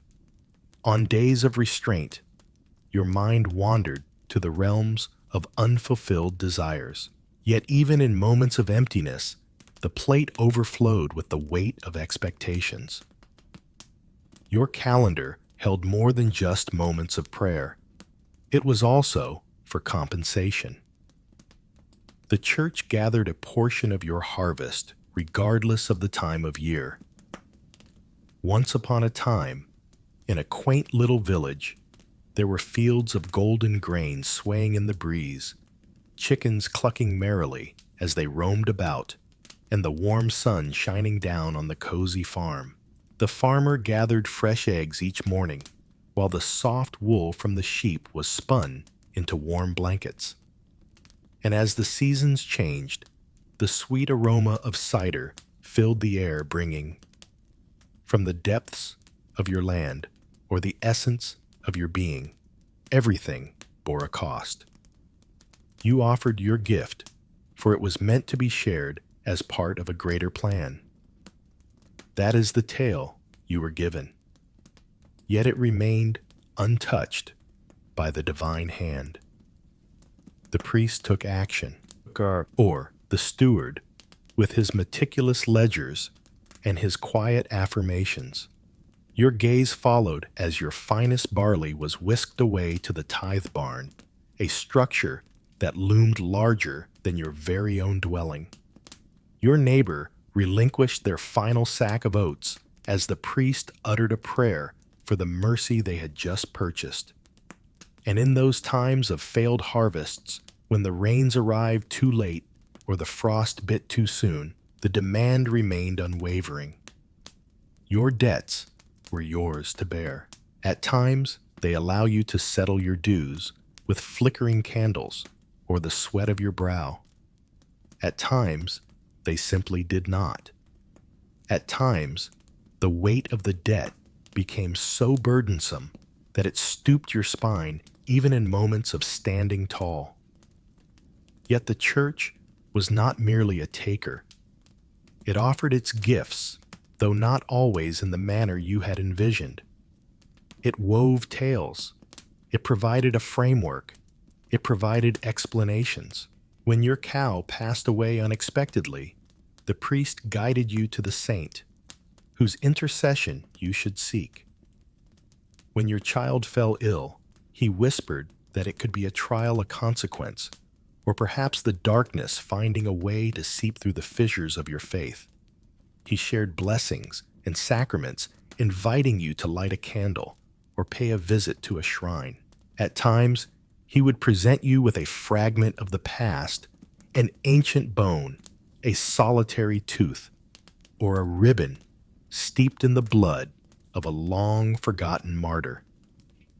It was cradled in your hands, a precious gem waiting to be unveiled. At times, it unfolded beautifully, while at other moments it fell short. Yet even in moments of uncertainty, it held more value than the absence of anything at all. In every corner of life, there existed a saint for every need and desire. Saint Apollonia, the guardian of our pearly whites. Saint Isidore, the patron of plowing. Saint Sebastian, the protector against the plague. Their final resting place remained a mystery, as did the era in which they walked the earth. All you had were their names and the skills they possessed to mend things. In the dim glow of flickering firelight, tales emerged woven from threads of memory and enchantment shared by those who danced on the edge of reality and myth. In moments of emptiness, you summoned their presence.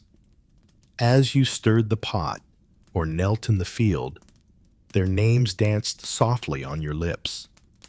In whispered exchanges, you struck bargains, offering sustenance or abstinence or a journey to sacred lands, all in the hope that they would lend you their aid just this once. At times, they indeed did, or appeared to. And thus, it was time to inquire once more. The pilgrimage unfolded as a sacred journey, yet it also served as an avenue for departure. For a few days, you ventured beyond the familiar 5 miles that had defined your existence. You ventured down paths unfamiliar, drawn toward sacred places, whispered about in tales. Your prayers journeyed alongside you, secured to your back, held tightly in your hands. In the quiet embrace of nature, You found your rest beneath the protective arms of hedges or nestled in the forgotten corners of barns. You approached your footsteps, echoing as a mighty roar filled the air. As you stood before a relic, whether it be a bone or a statue, you yearned for a transformation to occur within your very being. At times, it truly did. You came back not whole, but transformed, or perhaps weary enough to convince yourself of such a thing. Even death unfolded as a meticulously orchestrated ceremony by the church. As the presence drew closer, you summoned the priest without hesitation. He arrived bearing oil and tails. With a gentle touch to your forehead, he whispered prayers over your body, seeking to soothe your soul as it prepared for the journey ahead. The gathering of your family unfolded. With a gentle flicker, the candles cast their warm glow. Should someone possess the strength, the bell may indeed toll. In the embrace of hallowed earth, you rest alongside those who journeyed before you, each soul a thread in the tapestry of shared destinies. And then arrived the throngs. Your family gathered around, lighting more candles, offering prayers, and wishing that the priest would recall your name in his sacred chants. For even in the shadow of death, obligations lingered. The teachings of the church suggested that one soul may not ascend directly to heaven. It may dwell in a twilight realm, a dim corridor caught between anguish and redemption. One might find themselves lingering in that place for ages, perhaps even eons, unless a guiding hand were to intervene. Unless there was a fervent prayer, a generous offering, a multitude of flickering candles, or the constant whisper of your name to guide you back. And thus, your family contributed what they were able to offer. The humble offered sustenance, while the affluent bestowed territory, all to hasten the departure from a realm unseen by many, yet dreaded by all. For within the church's embrace, fear found its place as a cherished offering. The church unraveled the mysteries of the world when all others fell silent. It revealed the reasons behind the failed rains, the silence of your child, and the cruel twist of fate that allowed illness to claim the young while sparing the heartless. It revealed that pain held meaning, that loyalty brought forth blessings. Amidst the swirling tempest, it offered a framework, and though it sometimes weighed heavy upon your shoulders, that very framework bestowed a sense of tranquility. Not always comfort, but a sense of tranquility. The church's power was never a matter for doubt in your mind, not in a serious manner, not in a voice that can be heard. Though you may have muttered under your breath about the offerings or felt a flicker of frustration when the priest turned a blind eye, your presence never wavered. You continued to kneel unwavering. You continued to cross yourself even as the bell tolled. For if the church faltered, then the very fabric of the world unraveled into chaos. In a realm devoid of form, dread loomed large. Even when the priest indulged a bit too freely, even when the bishop called for an excessive tribute, in the bustling town, the indulgent seller rolled in his cart, brimming with promises, and his purse jingling with coins. You held on to your belief, or at least pretended to, for, in the grand scheme of things, the distinction between belief and action blurred, revealing that true faith was more about the steps you took than the thoughts you harbored. Though the Latin eluded your grasp, the framework revealed itself to you. You remained within its confines, for it was the sole path ahead, and in your final moments, you wished for the sweet sound of bells to echo, and the soft glow of candles to illuminate the darkness. Your name would echo through the tales, resonating with significance. There was a quiet yearning within you, a wish that perhaps the saints still paid heed to the whispers of the heart. You wished that your transgressions had been weighed and absolved in perfect balance, with all its weight, mystery dust, and gold. You wished the church would guide you onward, enveloping you in its embrace for the journey ahead. One might imagine that having faced the trials of famines and plagues, the burdens of tithes and taxes, and the oppressive weight of authority, the peasants would have found their voices and risen up more frequently.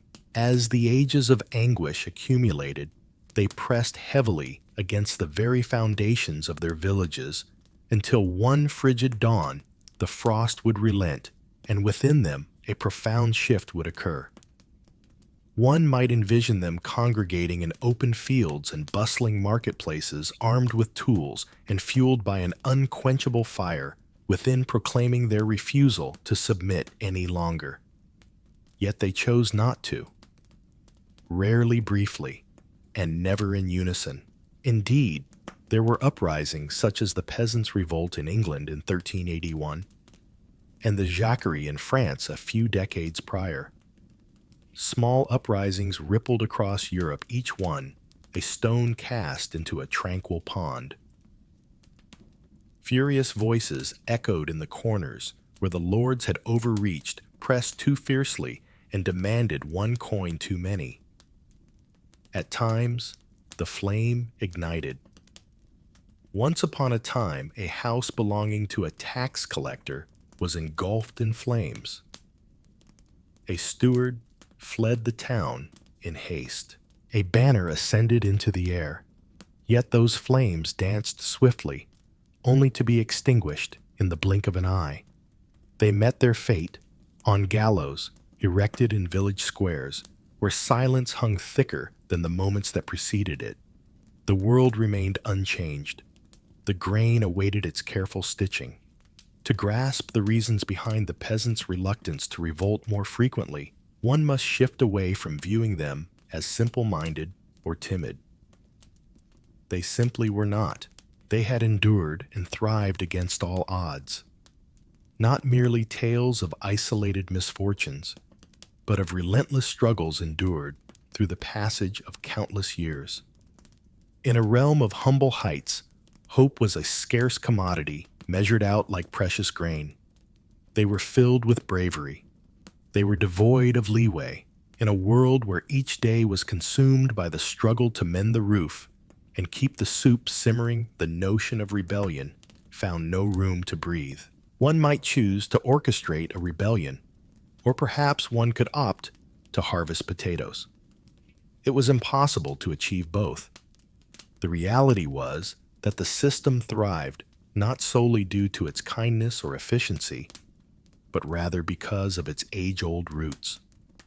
It had woven itself into the very fabric of countless lives, entwining with the traditions passed down through the ages. It was self-evident. It just existed, plain and simple. You were bound by duty. Grain was owed by you. The church was due its tenth, and the Lord awaited his harvest. A subtle nod was your due, as the reeve made his way past your threshold. You came into this world carrying that debt. And unless fortune smiled upon you in the most extraordinary way, you met your end within its grasp as well. Yet by adhering to those limits, survival was within reach. Just on the edge, but indeed, it was possible. The price of venturing beyond those boundaries was far too steep.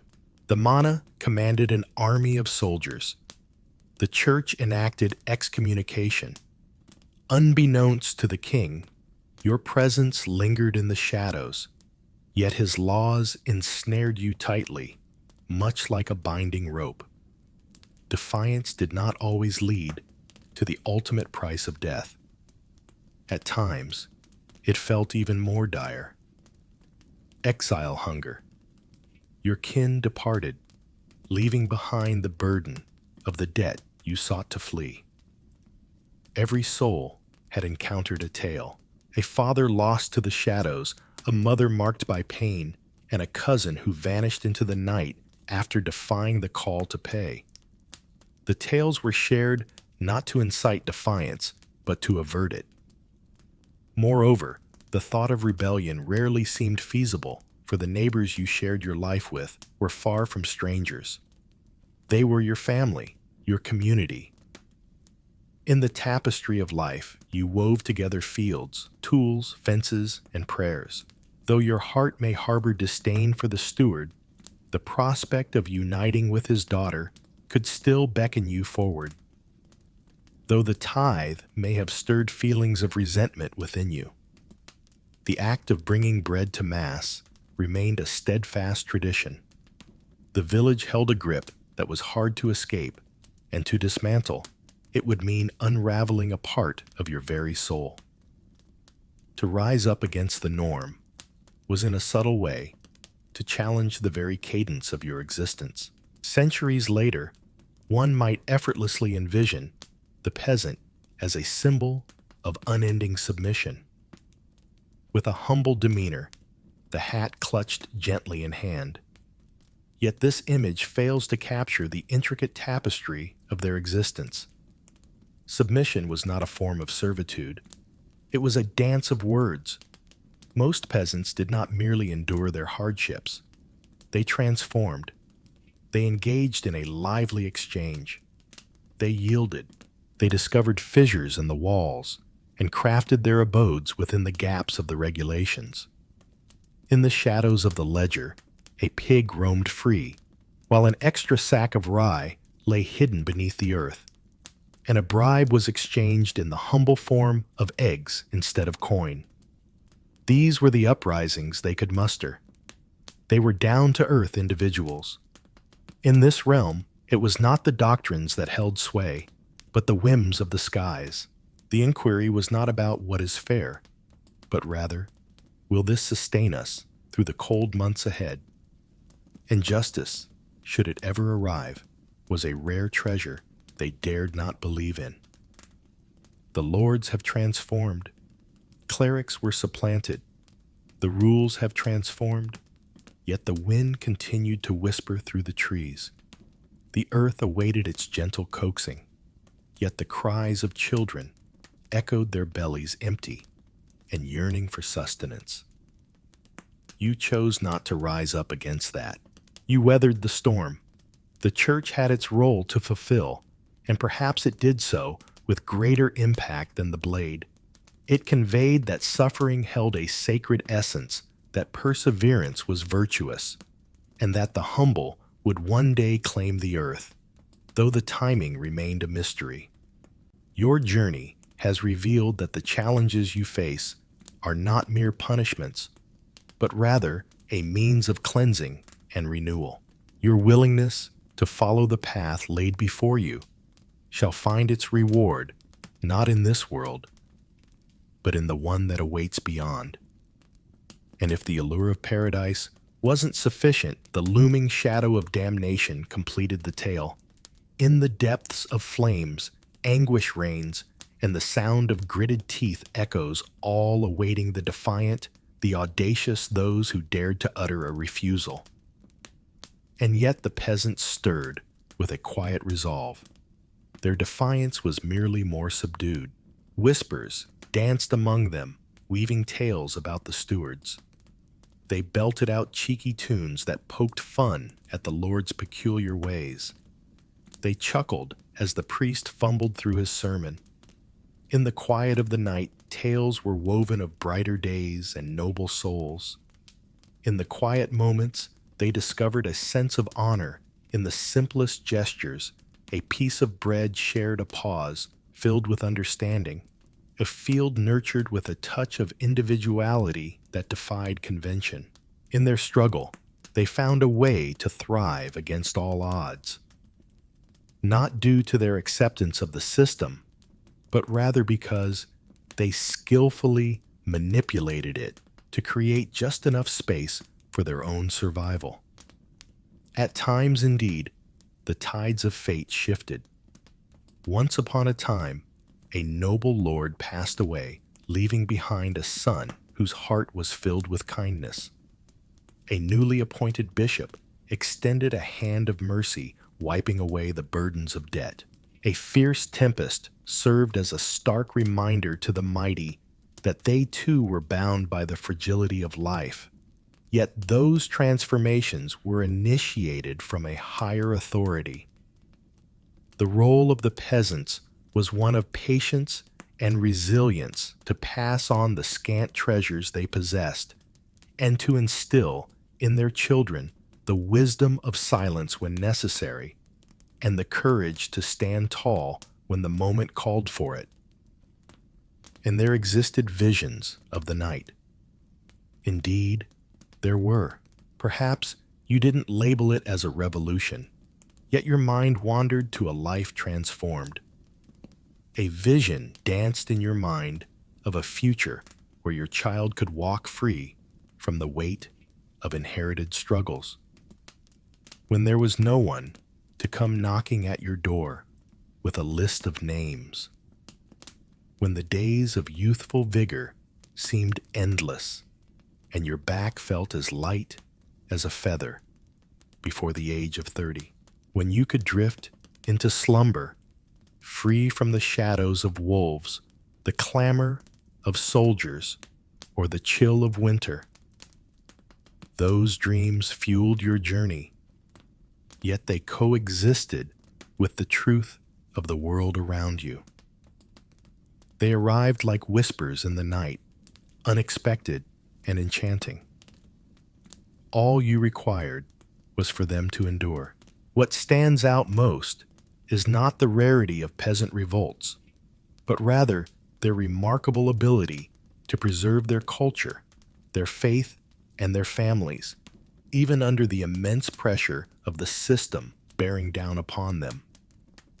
They preserved melodies that had never been captured in ink. They wove tales from one side to the other. They recalled the plants that brought healing and those that did not. In a sacred exchange, they shared the ancient rituals of prayer, the miracle of bringing new life into the world, and the solemnity of laying the departed to rest. A narrative was woven that endured beyond the reigns of kings and the fervor of crusades. And they achieved it not through banners or battles, but through unwavering persistence. Endurance became their act of defiance. Even when the mana's demands grew overwhelming, they found a way to endure. Even as the church levied taxes on their transgressions, the flickering candles continued to cast their warm glow. As the shadows loomed and the world seemed to turn its back, they drew together, hearts intertwined, and patiently awaited the arrival of spring's gentle embrace. The fields might have been claimed by another, yet the earth still held the whispers of their touch. Revolution did not dwell within them, as it would in the fervent speeches of future radicals or the passionate slogans of throngs. Yet there existed a unique resilience in the manner of their endurance. To navigate a life filled with challenges while refusing to let it completely harden your spirit was a remarkable act of resilience. To kneel not from weakness, but from the wisdom that tomorrow brings the promise of rising once more. That indeed was a manifestation of defiance. And thus they persevered in silence, their tales untold and their legacies uncelebrated. They persevered in the cadence of the plow, in the tendrils of smoke ascending from cottages at twilight, in the soft melodies whispered beside fading flames. They persisted in tales softly shared with young ones who would one day recount them anew. History frequently overlooks their tales, relegating them to mere footnotes beneath the grandeur of kings and the sweep of conquests. Yet it was the humble peasants who wove the very fabric of the tapestry, binding it all in unity. In their absence, the fields would remain barren. The grand cathedrals would never rise, and the armies would lack the banners under which to march. They crafted the world all the while being denied the right to claim it as their own. Though they did not rise against their masters, they endured long after them. And perhaps that is change enough.